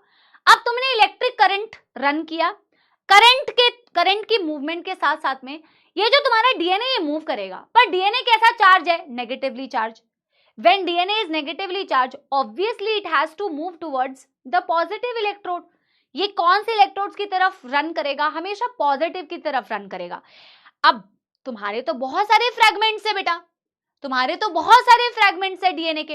होता ये है कि ये रन किस बेसिस पर करते हैं, ये रन करते हैं on the basis of their size, on the basis of its molecular weight. जो जितने बड़े साइज का होता है वो भाग नहीं पाता है, वो धीरे धीरे भाग रहा है। जो जितने छोटे साइज का है वो जल्दी रन कर रहा है। ये क्वेश्चन पूछते हैं, what is the principle of separation. The basic principle behind separation through the agarose gel is molecular weight. On the basis of molecular weight, on the basis of size, they get separated. जो जितना भारी वो धीरे दौड़ेगा। कतई ये नहीं बोलोगे कि वो नहीं भाग रहा, रन तो वो कर रहा है पर वो स्लो रन कर रहा है। जो जितना छोटू फ्रैगमेंट, जो जितना हल्का फ्रैगमेंट, वो उतनी तेजी से रन कर रहा है। But irrespective of their size, all the fragments will always move towards the positive electrode, towards the anode. Question पूछते हैं तो हम यहां पे लिखेंगे DNA being negatively charged, DNA being negatively charged, run towards run towards anode यानी कि positive, principal behind separation, principal behind separation, क्या प्रिंसिपल है सेपरेशन का? पहली बात तो fragments get separated, fragments get separated on the basis of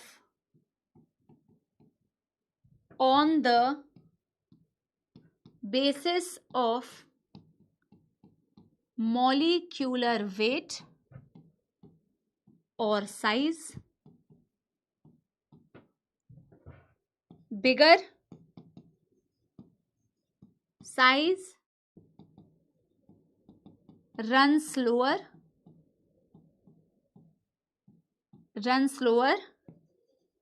smaller size, run faster. ठीक है ना? Yes?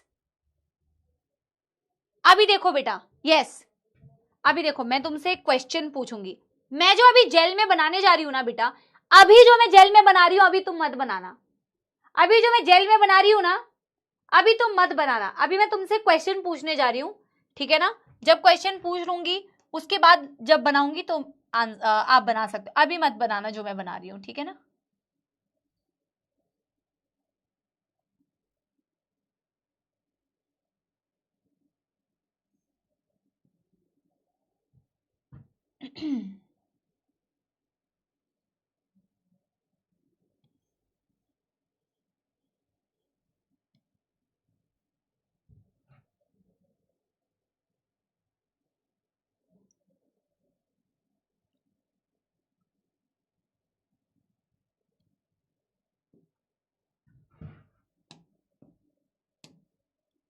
Number 1, number 2, number 3। Number 1, number 2 और नंबर 3 में डायग्राम से देख के अगर तुम्हें बताना हो कि इनमें से कौन से नंबर्स हैं जिसमें जो मैंने सैंपल रन कराया है वो गलत रन कराया है, रॉन्ग कौन कौन से एक बारी बता दो। रॉन्ग कौन कौन से एक बारी बता दो।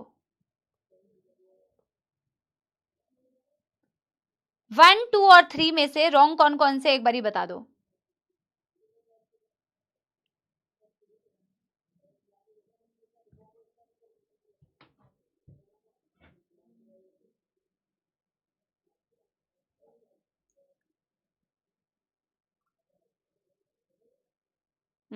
अगर ये मैं पोल कराती तो 95% बच्चों का गलत आता, ठीक है ना? इसलिए बोलते टॉपिक पढ़ने से पहले मत उछला करो, है ना? आता है हमको तो सारा आता है, हमको तो सारा आता है। इसी वो दिख रहा है तुम्हारे कमेंट्स में तुम्हें कितना आता है। गलत, मैक्सिमम बच्चों का गलत है। जितने लोगों ने सिर्फ 2 आंसर दिया है गलत है। 2 and 3 both are wrong, only 1 is correct. 2 and 3 both are wrong, only 1 is correct.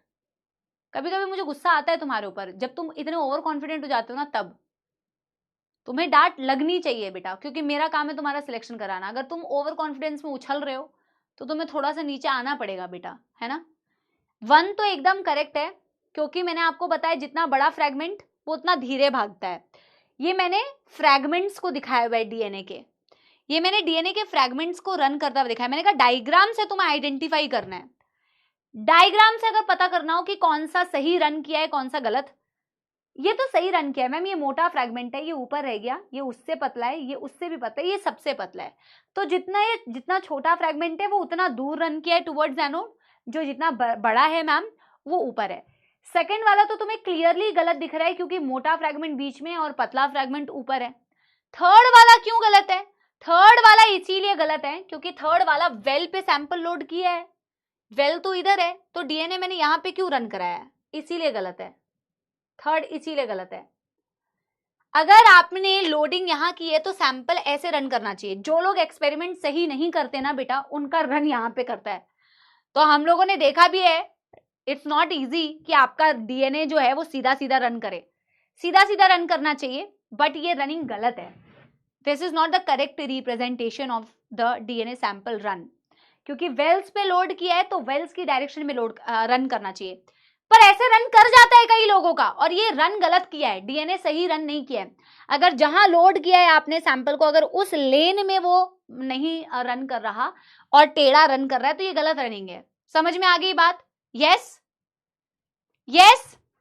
जब आप गंदा एक्सपेरिमेंट करते हैं तो ऐसा रन करता है। ऐसी बात नहीं है कि मैम ऐसा दिखता नहीं है क्या, करता है बेटा।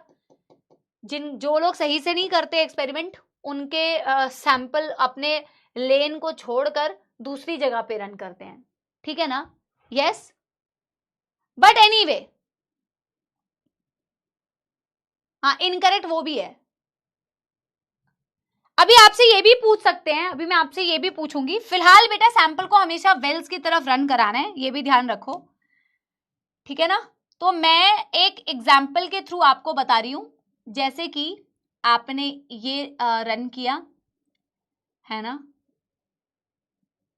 अरे ये बहुत ज्यादा बड़ा बन गया, इसे थोड़ा और ऐसे बना देते हैं, ये इससे छोटा बना देते हैं, ये सबसे छोटा बना देते हैं, है ना? ऐसे बना देते हैं, ऐसे बना देते हैं, ऐसे बना देते हैं।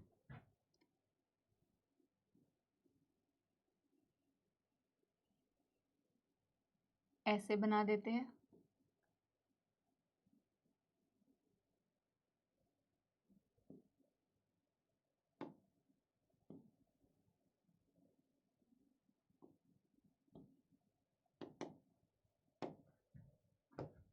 अरे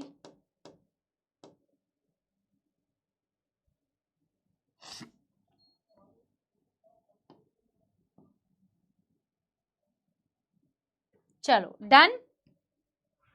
यस, अब बना लो बना लो बना लो, अब बना लो, ठीक है ना? Heavy and light, this will be the lightest, of course ये lightest होगा। एक पॉइंट और लिखिए बेटा, the fragments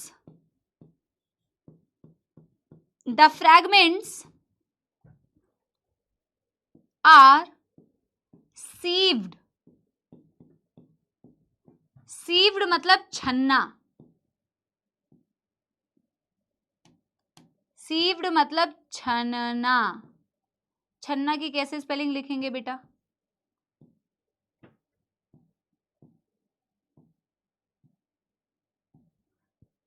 आधा न आएगा या पूरा न आएगा, या आधा न और पूरा न आएगा। अगर गलती होगी तो कोई दिक्कत नहीं है। sieved through the agarose gel, sieved through the agarose gel।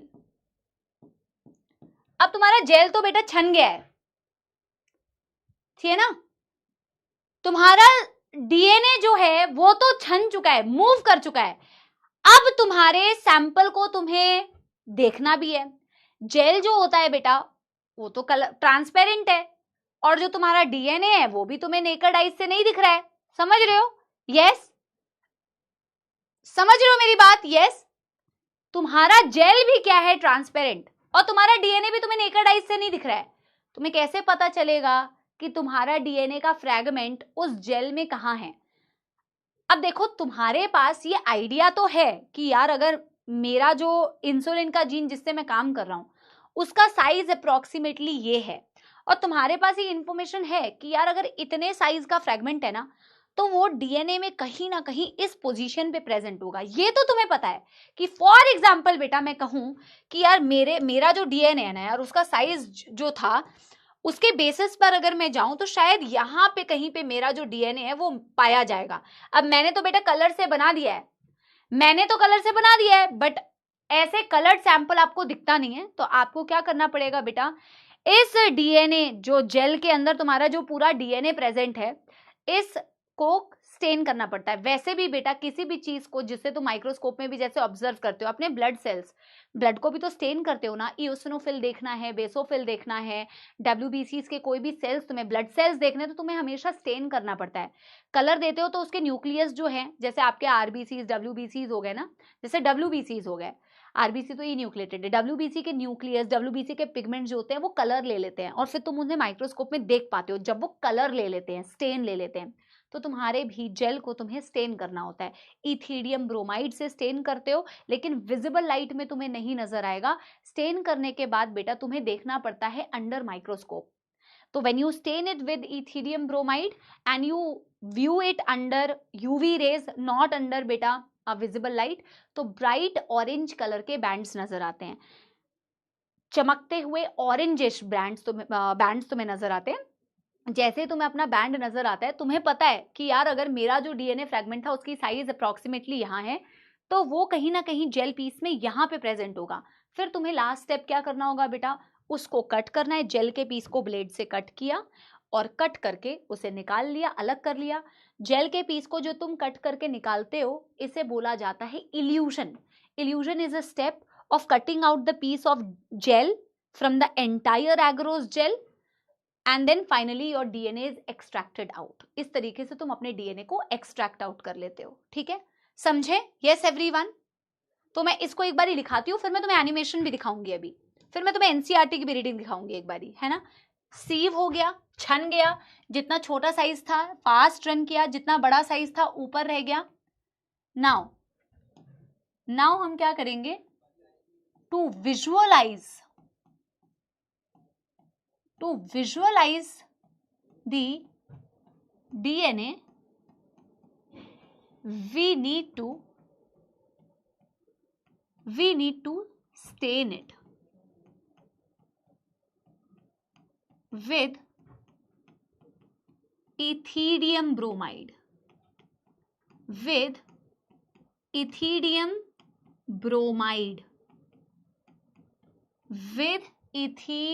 bromide।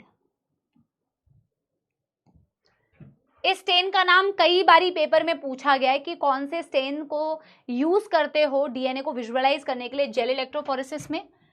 कैसे बैंड्स दिखते हैं, bright orange colour, bright orange bands of DNA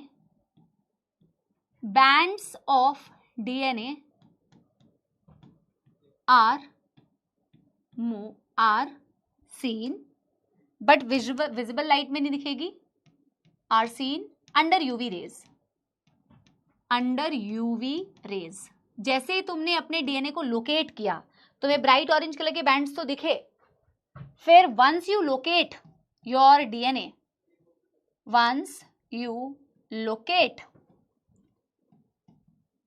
gene of interest, जैसे तुमने लोकेट किया gene of interest,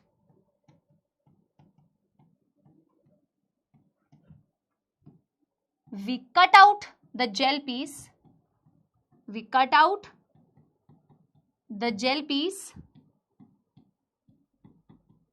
having the DNA। तुमने जेल पीस को cut करके निकाल लिया, हैविंग द डीएनए। इसे क्या बोला जाता है बेटा, नोन एज इल्यूशन। इस स्टेप को क्या बोला जाता है, जहां जेल पीस को कट करके निकालते हो, इल्यूशन।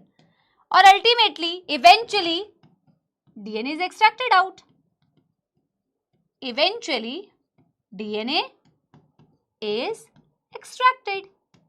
अल्टीमेटली उसमें से डीएनए को एक्सट्रैक्ट कर लेते हो। जो तुम्हारा काम था वो तुमने कर लिया। ठीक है ना। पहले मैं एनिमेशन दिखाऊंगी, फिर मैं एनसीईआरटी की रीडिंग कराऊंगी, ठीक है ना।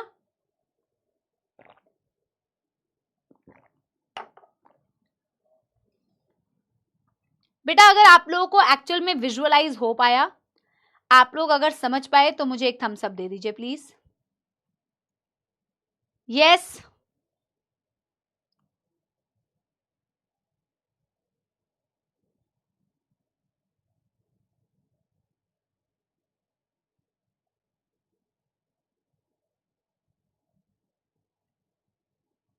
डन डनाडन डन।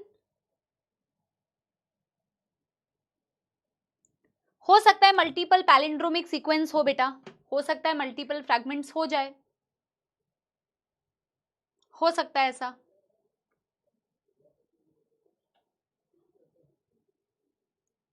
एनिमेशन देखिए एक बारी, नोट कर लिया है सारे बच्चों ने? ठीक है,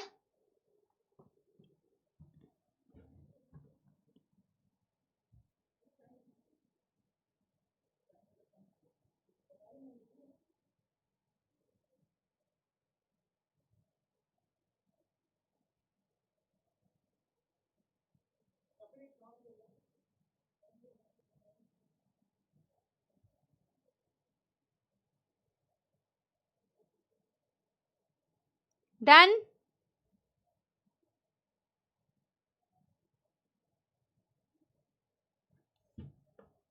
चलो एनिमेशन देखते हैं। अब एनिमेशन में बेटा पूरा एनिमेशन हमें नहीं देखना है, क्योंकि वो तो बहुत एडवांस एनिमेशन है और उतने की तुम्हें जरूरत नहीं है, ठीक है ना, उतने की तो तुम्हें जरूरत नहीं है। इसमें बीच बीच में जो तुम्हारे काम का है वो दिखाती हूं मैं। एसडीएस जेल इलेक्ट्रोफोरेसिस है, एग्रोज, इससे कोई मतलब नहीं है, कोई दिक्कत नहीं है। पहले तो तुम इसको देखो एक बारी ना,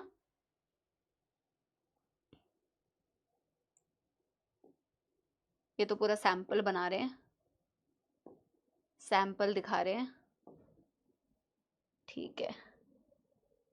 बेसिकली एक ऐसा सा है, अरे भाई ऐड देखो, ये देखो, ठीक है बेटा। Stacking gel, separating gel, PhD नहीं करनी है, पीएचडी करोगे तो बेटा सिलेक्शन मुश्किल हो जाएगा, ज्यादा पीएचडी नहीं करनी। यहाँ पे सिर्फ ये देखो कि दो प्लेट्स होती हैं ग्लास की, और दो ग्लास की प्लेट्स को हमने लेफ्ट राइट और बॉटम से सील कर दिया। लेफ्ट राइट और बॉटम से सील करने के बाद हम जेल बना के इन दोनों के बीच में जेल को भरते हैं, ठीक है ना, इन दोनों के बीच में जेल को भरते हैं। हमें जेल की कॉम्पोजिशन नहीं देखनी है कि जेल कैसा दिखता है, हम बेसिकली जेल को भर देते हैं और ऊपर ये दो प्लेट्स के बीच में हमने भरा है ना, और फिर हमने ये कोम्ब डाल दिया, एक बार इसको देखो, और हमने फिर ये कोम्ब डाल दिया है ना, यस, कोम डाल दिया, फिर इसको सेट होने के लिए रख देंगे, और फिर बेटा इस कोम को निकाल लेंगे ताकि इसमें गड्ढे हो जाए, गैप बन जाए, जैसे आप वेल्स बोलते हो। देखो बन गए ये वेल्स, वेल्स बन गए बेटा।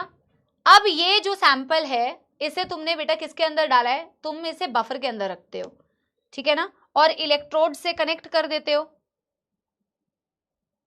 ये, अरे हाँ, बफर के अंदर डाल दिया, इलेक्ट्रोड से कनेक्ट कर दिया, और फिर बेटा वेल्स की तरफ तुम क्या करोगे, अपने सैंपल को लोड करोगे, जिस सैंपल को तुम्हें सेपरेट करना है, ठीक है ना। इनके टर्म्स पे मत जाना, ये प्रोटीन लैडर और फलाना ढिमकाना, वरना तुम कंफ्यूज होंगे, ठीक है ना। बस ऐसे देखो कि भैया ये तुम सैंपल को ऐसे लोड कर रहे हो, हर एक वेल के अंदर तुम सैंपल को ऐसे करके लोड करते हो, और फिर करंट मूव करा रहे हो, ठीक है ना, करंट इज पास्ड।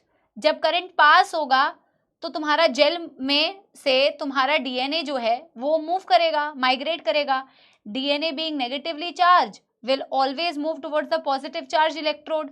जो जितना भारी फ्रेगमेंट होगा बेटा वो उतना स्लो रन करेगा, जो जितना हल्का, देखो सीविंग इफेक्ट, जेल के बीच बीच में से ऐसे पोर्स दिख रहे हैं, छेद दिख रहे हैं, तो एक्चुअल में ये छनता हुआ जाता है, छनता हुआ जाता है, ठीक है ना। स्टैकिंग जेल, सेपरेटिंग जेल से हमें मतलब नहीं है।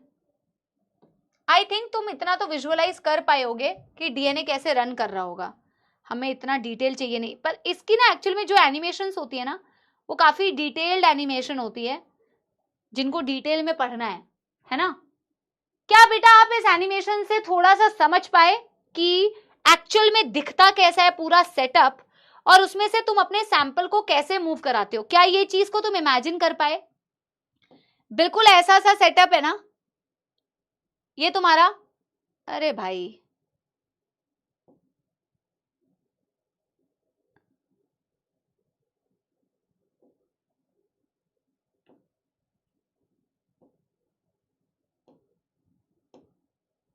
हाँ, बिल्कुल ऐसा सा सेटअप है। ये तुम्हारा जेल है, ये तुम्हारे वेल्स हैं। वेल्स हमेशा कैथोड की तरफ है और एनोड अपोजिट साइड पे है। वेल्स पे सैंपल को लोड करते हो और आपके एग्रोज में से आपका सैंपल मूव करते जाता है। यस, एग्जैक्टली ऐसा ही सेटअप होता है। क्योंकि बेटा ये डिटेल्ड एक्सप्लेनेशन है तो इसमें तो बहुत ज्यादा डिटेल में एग्रोस जेल की कॉम्पोजिशन बताई हुई है, स्टैकिंग जेल, सेपरेटिंग जेल, फिर इसमें ब्रोमोफिनॉल ब्लू भी एक होता है। पर मैं जितनी कहानी तुम्हें बताऊंगी ना फिर वो एक्स्ट्रा होता जाएगा, है ना। इसमें ब्रोमोफिनॉल ब्लू का भी यूज करते हैं, उसके बिना तो काम नहीं चलता है। बट बेटा लाइक आई सेड, हमें भी तुम्हें ना बहुत ज्यादा एकदम इतना पढ़ा दें उतनी लिमिटेशन होती है, तो बहुत ज्यादा नहीं पढ़ा सकते। फिर तुम इसी टॉपिक को थोड़ी पढ़ना है तुम्हें, है ना। एक बार ये एनसीईआरटी से रीड करें। तुम्हें सिर्फ यहाँ पे मतलब है वेल्स कौन सी तरफ है, पूरी कहानी तो तुम्हारे दिमाग में छपी चुकी है कि करते कैसे हैं पूरा प्रोसेस, है ना। एग्रोस जेल का इस्तेमाल करते हैं, कहां से एक्सट्रैक्ट किया, वेल्स कौन सी तरफ बनाते हो, कौन सा इलेक्ट्रोड कौन सी तरफ है, डीएनए को कहां लोड करते हो, सेपरेशन का प्रिंसिपल क्या है, साइज के बेसिस पर स्टेन किसके थ्रू करते हो, विजिबल लाइट में दिखता है या यूवी लाइट में दिखता है, इल्यूजन क्या होता है। सिंपल, एकदम सिंपल सीधी बात। कोम डालना इसीलिए जरूरी है, नहीं तो तुम सैंपल लोड कहां पे करोगे बेटा, जगह नहीं होगी तो जगह भी तो होनी चाहिए ना। अब एनसीईआरटी की एक बार बेटा रीडिंग करते हैं। देखो, चाहे तुम इसे वर्टिकल बनाओ चाहे तुम इसे ऐसे हॉरिजॉन्टल बनाओ, एक ही बात है, 1 2 3 4। चाहे तुम इसे ऐसे वर्टिकल करके दिखाओ 1 2 3 4, चाहे तुम ऐसे हॉरिजॉन्टल दिखाओ, दोनों करेक्ट है, दोनों करेक्ट है, ठीक है ना। अब यहाँ पे देखते हैं बेटा एनसीईआरटी कहती क्या है। Separation and isolation of DNA fragment, the cutting of the DNA by restriction endonucleases results in the fragments of DNA। जब आप restriction enzyme से अपने DNA को कट करते हो तो fragmentation हो जाती है, बहुत सारे पार्ट्स बन जाते हैं। Now these fragments can be separated using a technique called as gel electrophoresis। इनको आप सेपरेट करते हो by a technique जिसे आप बोलते हो बेटा gel electrophoresis। Now, since the DNA fragments are negatively charged molecules, they can be separated by forcing them to move towards the anode under electric field through a medium or matrix। बोला कि यार क्योंकि DNA negatively charge है तो आप इन्हें force कर सकते हो कि अंडर इलेक्ट्रिक करंट ये नेगेटिवली चार्ज जो डीएनए है वो धक्के से मूव करे किस तरफ, एनोड की तरफ, पॉजिटिव चार्ज इलेक्ट्रोड की तरफ। लेकिन मूव करने के लिए एक मीडियम, एक मैट्रिक्स का इस्तेमाल करना पड़ेगा। Nowadays the most commonly use matrix मतलब वो मीडियम बेटा।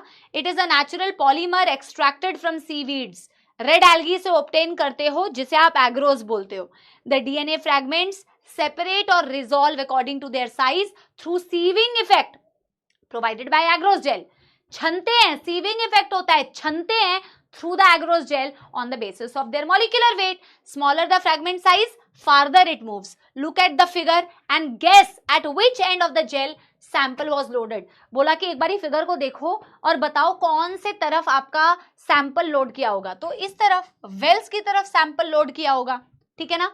The separated DNA fragments can be visualized only after staining the DNA with a compound known as Yttrium bromide, followed by exposure to UV radiation. You cannot see pure DNA fragment with the visible light without staining। बोला कि separate जो हो चुके हैं उनको देखने के लिए हमेशा स्टेन करना पड़ता है, तो स्टेन के लिए आप इस्तेमाल करते हो इथीडियम ब्रोमाइड का। And you can see bright orange colour bands under UV rays, ठीक है ना। You can see bright orange color bands of DNA in Yttrium bromide stained gel exposed to UV light. The separated bands of DNA are then cut out from the agarose gel and extracted from the gel piece, and this step is called as elution। बोला कि the separated bands of DNA are cut out from the agarose gel। वो separate जो हुए हैं अब तुम उसे cut करके बेटा निकालते हो, और कट करके निकालने के स्टेप को बोला जाता है इल्यूशन, जिसमें तुम्हारा DNA. The DNA fragments purified in this way are used for constructing recombinant DNA by joining them with cloning vector.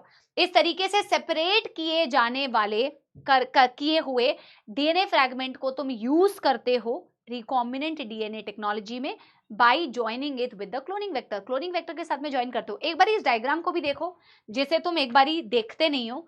यहाँ पे दिया हुआ है a typical agarose gel electrophoresis showing the migration of undigested lane 1 and digested set of DNA fragments lane 2 to 4। अगर तुम इसे देखोगे ना बेटा, अगर तुम इसे देखोगे 1 2 3 4 में सिर्फ लेन 1 ऐसा है जहां सिर्फ एक फ्रैगमेंट दिख रहा है, बाकी सभी में तुम्हें मल्टीपल फ्रैगमेंट्स नजर आ रहे हैं, मल्टीपल फ्रैगमेंट्स। इससे ये पता चलता है कि जो लेन 1 है, जो पहला लेन है, उसमें जो डीएनए का सैंपल तुमने लोड किया था उसमें कट नहीं लगा है। अगर उसमें कट लगा होता तो उसके भी तुम्हें मल्टीपल फ्रैगमेंट शायद दिख रहे होते, बट वो अनडाइजेस्टेड फ्रैगमेंट है, मतलब ऐसा जो शायद कट ना लगा हो, इसीलिए उसमें तुम्हें मल्टीपल फ्रैगमेंट्स रन होते हुए नहीं दिख रहे हैं। आपसे ऐसे भी क्वेश्चन में पूछ सकते हैं कि बताओ इसमें से कौन सी लेन है जिसमें अनडाइजेस्टेड फ्रैगमेंट है, ठीक है ना। अनडाइजेस्टेड का मतलब क्या है, जो टूटा नहीं है, डाइजेस्टेड का मतलब क्या है, जो टूट चुका है, ठीक है। Done done done, yes everybody, एक थम्स अप दे दो बेटा, यस यस, ठीक है। चलो, वैसे तो हम अगली टेक्निक को पूरा पढ़ नहीं सकते, बट एटलीस्ट हम इसकी शुरुआत कर सकते हैं। देखो, जो हमने डीएनए फ्रैगमेंट को सेपरेट किया, ऑब्वियस सी बात है, यस, जो हमने बेटा डीएनए फ्रैगमेंट्स को सेपरेट किया, ऑब्वियस सी बात है उसे हमें आगे जाके वेक्टर के साथ में जोड़ना है। बट क्या उसे हम बेटा डायरेक्टली वेक्टर के साथ में जोड़ दें? जोड़ तो सकते हैं, बट हम to be on the safe side उसकी मल्टीपल कॉपीज बनाना चाहते हैं। एक जो तुम्हारे पास फ्रैगमेंट है, जो तुमने इतनी मेहनत से पहले तुमने उसे आइसोलेट किया जेनेटिक मटेरियल को, फिर कट किया यूजिंग रिस्ट्रिक्शन एंजाइम, फिर सेपरेट किया यूजिंग इलेक्ट्रोफोरेसिस, इतनी मेहनत की तुमने बेटा, बहुत आसान तो है नहीं काफी मेहनत लगी। तो ऑफ कोर्स सी बात है, to be on the safe side आप उसकी मल्टीपल कॉपीज बनाओगे। अगला जो स्टेप करते हो, और मैंने कहा था पूरे चैप्टर को आपको बेटा उस सीक्वेंस में ही पढ़ना है जैसे बायोटेक्नोलॉजी की जाती है। तो फोर्थ जो स्टेप तुम करते हो, दैट इज पीसीआर, ताकि अपने उस जीन ऑफ इंटरेस्ट की मल्टीपल कॉपीज बना लो कि अगर कोई गड़बड़ हो गई तो तुम्हारे पास उसकी मल्टीपल कॉपीज अवेलेबल रहे। लाइक अ जेरोक्स मशीन, एब्सोल्युटली। छुट्टी लेनी है, छुट्टी लेके जाओ, तुम्हें थोड़ी शर्म आनी चाहिए, तुम आज के दिन भी इतनी स्पैमिंग कर रहे हो, बट जिनको शर्म नहीं आती है उसको किसी दिन शर्म नहीं आती है, कोई नहीं। अब तुम्हारे चक्कर में बाकी बच्चों को डांट पड़े, ये भी तो ठीक नहीं है ना बेटा। हमारा तो क्या है बेटा, टीचर्स डे हो चाहे बाकी दिन हो, तुम्हारे बेटा इस तरीके के रिस्पॉन्स से तो हम यूज टू हो चुके हैं, है ना। अब हमें ज्यादा कोई फर्क नहीं पड़ता है, हम ज्यादा उम्मीद नहीं करते जीवन में, इट्स ओके, है ना, वी आर स्टिल हैप्पी। तो polymerase chain reaction PCR, polymerase chain reaction PCR एक जेरोक्स मशीन की तरह काम करता है। बेसिकली अगर मैं कहूं तो पीसीआर का मतलब होता है technique used to amplify your gene of interest, technique used to amplify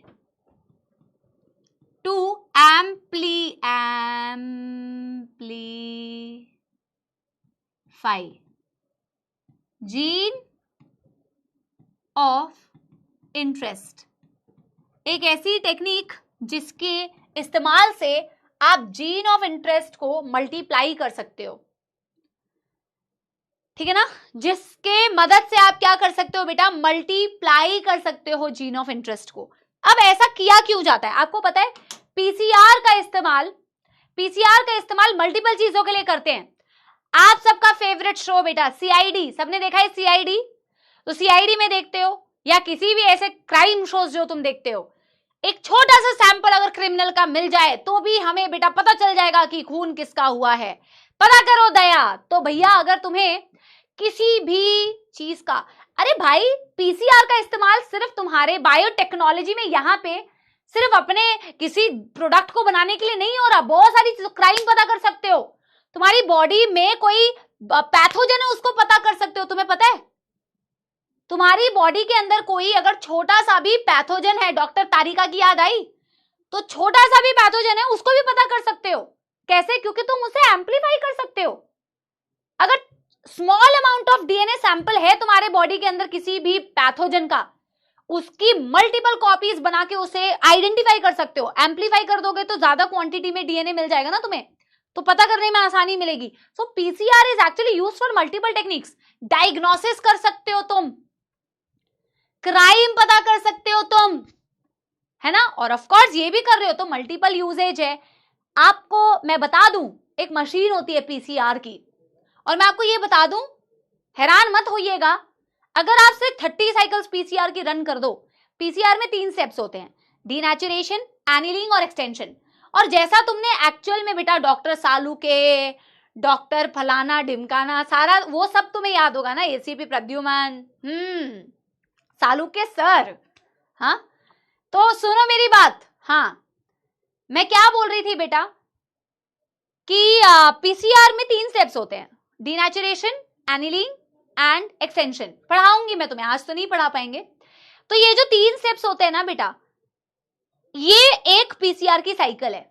और ये बिल्कुल जैसे तुम डीएनए को रेप्लिकेट करते हो बॉडी के अंदर, जैसे डीएनए रेप्लिकेशन होती है ना, कुछ कुछ वैसा सा लगेगा तुम्हें, सिमिलर सा लगेगा, है ना, कुछ कुछ तुम्हें वैसा सिमिलर सा लगेगा। If I tell you after 30 cycles of PCR, अगर तुम 30 साइकिल्स पीसीआर की रन कर दोगे, तुम्हें पता है तुम्हें कितनी कॉपी मिल जाएगी अपने डीएनए की? Do you no? You can get approximately 1 billion copies of your gene of interest. 1 billion. B for बंदर यानी कि तुम, B for बकवास यानी कि जो आप लोग करते हैं, ठीक है ना, that B I am saying, billion, 1 billion copies of the sample DNA. अगर तुम PCR देखोगे, technique use to amplify, amplify का मतलब होता है मल्टीपल कॉपीज बनाना, एम्पलीफाई का मतलब होता है बेटा मल्टीपल कॉपीज बनाना, है ना। 3 स्टेप्स इन्वॉल्व्ड, 3 स्टेप्स इन्वॉल्व्ड। हाँ, ओएमजी क्या होता है? अच्छा, ओएमजी मतलब तुम हैरान हो गए। अच्छा, मैं कह रही हूँ ओएमजी क्यों, मैंने तुम्हें बंदर बोला इसलिए ओ माय गॉड कर रहे हो क्या? मैंने कहा इसमें कौन सी नई बात है, वो तो तुम हो। मैं कह रही हूँ उस पे तुम ओ माय गॉड क्यों कर रहे हो? तुम बिलियन कॉपीज पे ओ माय गॉड कर रहे हो। अच्छा, 3 स्टेप्स में क्या होता है बेटा? इनमें number 1 denaturation, number 2 annealing, number 3 extension. ठीक है ना? हाँ,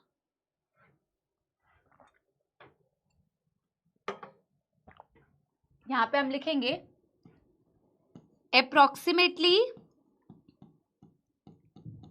approximately after running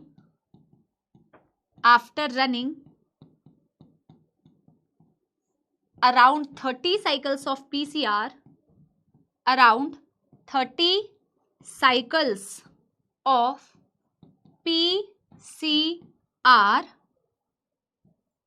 approx 1 billion copies of 1 billion copies of DNA can be obtained. DNA can be obtained. आपको अराउंड 1 बिलियन कॉपीज मिल सकती है 30 साइकिल्स अप्रॉक्स रन करने के बाद। अब मैंने कहा कि भाई आपके 3 स्टेप्स होते हैं, डीनेचुरेशन, एनीलिंग एंड एक्सटेंशन। मैं आपको ये भी बता दूं, एक मशीन होती है बच्चों, ऐसा नहीं होता कि तुम्हें ये स्टेप एक के बाद एक करना पड़ता है, नहीं, ऐसा नहीं है। मैं आपको बता दूं, एक पीसीआर की मशीन होती है बेटा, उस मशीन के अंदर ना आप बार बार उस मशीन को खोलते नहीं हो कि चलो यार मशीन में पहले तो, जैसे जेरोक्स मशीन होती है ना, जेरोक्स मशीन में क्या किया तुमने, पन्ने लगाए हुए नीचे से, जिससे तुम्हें जेरोक्स करना है बेटा, उस पेपर को तुमने मशीन के अंदर रखा, मशीन को बंद किया, तुमने बटन्स क्लिक किए, जेरोक्स हुआ और जेरोक्स कॉपी तुम्हारी निकली। यहां पे भी वैसा ही होता है, एक पीसीआर की मशीन होती है, मैं अगले क्लास में तुम्हें दिखाऊंगी। उस मशीन के अंदर तुम ना एक सैंपल, इस तरीके का ट्यूब होता है, पीसीआर की ट्यूब्स होती हैं बेटा, वेल प्लेट्स होती है, मैं तुम्हें बताऊंगी अगली क्लास में दिखाऊंगी। तुम उसके अंदर ना छोटी छोटी ट्यूब्स होती हैं, उसके अंदर तुम अपना सारा सैंपल, जैसे तुम्हें एम्पलीफाई करना है, जितने भी एंजाइम्स की तुम्हें रिक्वायर्ड है, जितने भी नाइट्रोजनस बेसेस की तुम्हें रिक्वायर्ड है, जो भी सामान पीसीआर के लिए तुम्हें चाहिए, प्राइमर्स की रिक्वायरमेंट है, सब कुछ तुम एक बारी में उसके अंदर डाल देते हो। डालने के बाद तुम उसे मशीन के अंदर सेट कर देते हो। अब मशीन के अंदर सेट करने के बाद तुम बार बार मशीन नहीं खोलोगे, अरे एक बार डीनेचुरेशन करके देख लेता हूं हुआ या नहीं, अरे अब मैं प्राइमर डाल देता हूं, एक्सटेंशन एनिलिंग करना है, अरे अब मैं एंजाइम डाल देता हूं, एक्सटेंशन करना है। नहीं, उसको 50 बार नहीं छेड़ोगे, फिर तो तुम्हारा सैंपल कंटैमिनेट हो जाएगा। सारा सामान एक साथ डालने के बाद मशीन बंद। मशीन बंद करने के बाद पता है तुम क्या करते हो? सिर्फ और सिर्फ टेम्परेचर चेंज, कभी 90 डिग्री लगा दिया, कभी 60 लगा दिया, कभी 72 लगा दिया। Only thing that you will do is change of temperature. आप सिर्फ टेम्परेचर बदलते रहते हैं और एज पर द टेम्परेचर ये सारे स्टेप्स होंगे। जैसे डीनेचुरेशन करने के लिए हाई टेम्परेचर देना पड़ता है, अराउंड 94 डिग्री सेल्सियस। एक्सटेंशन करने के लिए 72 डिग्री सेल्सियस टेम्परेचर चाहिए। तो the only thing that you will do is changing the temperature. ठीक है ना? समझ में आ गई बात? तो हम अगली क्लास में यहां से शुरू करेंगे, ये क्वेश्चंस के सॉल्यूशन है, हम यहां से शुरू करेंगे। पहला स्टेप जो होता है पॉलीमरेज चेन रिएक्शन का। चलो मैं तुमसे पूछ ही लेती हूँ, अगर क्योंकि तुम ऑलरेडी बेटा मॉलिक्यूलर बायोलॉजी पढ़ चुके हो तो तुम बता भी पाओगे। ये जो पहला स्टेप करते हैं ना, ये जो पहला स्टेप करते हैं, मुझे एक बारी तुम ये बता दो बनाना है, इससे पहले कि तुम मुझे ये पूछो कि ये बनाना है कि नहीं। आप मुझे सिर्फ इतना बता दो, ये तुम्हारा डीएनए है फॉर एग्जाम्पल, जिसे तुम्हें एम्पलीफाई करना है। एम्पलीफाई करने के लिए जब तुम रेप्लिकेशन करते हो तो पहली चीज बेटा क्या होनी चाहिए ताकि तुम रेप्लिकेट कर पाओ? रेप्लिकेशन करने के लिए मैंने हाइड्रोजन बॉन्ड दिखा दिए, दोनों स्ट्रैंड्स के नाइट्रोजनस बेसिस के बीच में होते हैं ना हाइड्रोजन बॉन्ड्स। मुझे बता दो पहली चीज क्या होनी चाहिए? पहली चीज होनी क्या चाहिए? यस अभय बेटा, करेक्ट बात है। Very good Mankaran, yes very good Soham, very good Ankit, Chanchal, Shivank, green, यश, बहुत सारे बच्चों का आ रहा है। अरे अनवाइंडिंग, पहली ओराई की बात कर रहे हैं ये लोग, पहली ओराई की बात कर रहे हैं। अरे भाइयों और बहनों, अगर तुम्हें इस डीएनए की मल्टीपल कॉपीज चाहिए तो सबसे पहले तो तुम्हें इन दोनों को सेपरेट करना पड़ेगा। इन दोनों को जब तक सेपरेट नहीं करोगे तो इनके जैसी कॉपी तुम बनाओगे कैसे? रेप्लिकेशन के लिए तुम, वैसे तो रेप्लिकेशन में तुम देखते हो ना अनवाइंडिंग करते हो सबसे पहले, वैसे ही तुम सबसे पहले स्ट्रैंड को अलग अलग करोगे। मल्टीपल कॉपीज बनानी है तुम, यहाँ पे तो बेटा इसकी भी कॉपी बनेगी, इसकी भी कॉपी बनेगी, बट इनकी जैसी कॉपी बनाने के लिए पहले इन दोनों को सेपरेट करना पड़ेगा। और इसी की कहानी बेटा हम अगली क्लास में पढ़ेंगे, अनवाइंडिंग की कहानी। ठीक है ना? यस, अनवाइंडिंग की कहानी। चलिए अब यहीं तक रखते हैं। आज आप लोगों ने काफी स्पैमिंग की, उसके लिए बहुत बहुत धन्यवाद। इतने एफर्ट्स करके आपके टीचर्स आपको पढ़ाते हैं बट आप लोग स्पैमिंग करते हैं, उसके लिए बेटा बहुत बहुत थैंक यू। बहुत अच्छा टीचर्स डे का आप गिफ्ट दे के जा रहे हैं मुझे, और अच्छा ही हुआ कि मैंने आपको स्टार्टिंग में गाना सुना दिया, क्योंकि अब तो बेटा हमको गाने का मन नहीं कर रहा है ना। बाकी आप बढ़िया से पढ़ाई कीजिए, बहुत अच्छे से पढ़ाई कीजिए। यहीं से कंटिन्यू करेंगे बेटा अगली क्लास को। ठीक है, हम पीसीआर पढ़ेंगे, हम वेक्टर्स के बारे में भी पढ़ेंगे। I guess it should take around 3 lectures and then your biotechnology will be finished. फिर applications वाला चैप्टर तो बहुत छोटा सा है, evolution तो ऑलमोस्ट समाप्ति की तरफ हम आ रहे हैं। ठीक है, बहुत बहुत थैंक यू बेटा, गॉड ब्लेस यू। बहुत अच्छी तरीके से आप पढ़ाई कीजिए। Do let me know in the comment section बेटा आपको लेक्चर कैसा लगा। जो पढ़ने वाले बच्चे हैं एटलीस्ट वो तो मुझे ज़रूर बताइए कि आपको कैसा लगा लेक्चर। बाकी हम मिलते हैं बेटा कल की क्लास में। Bye bye, thank you.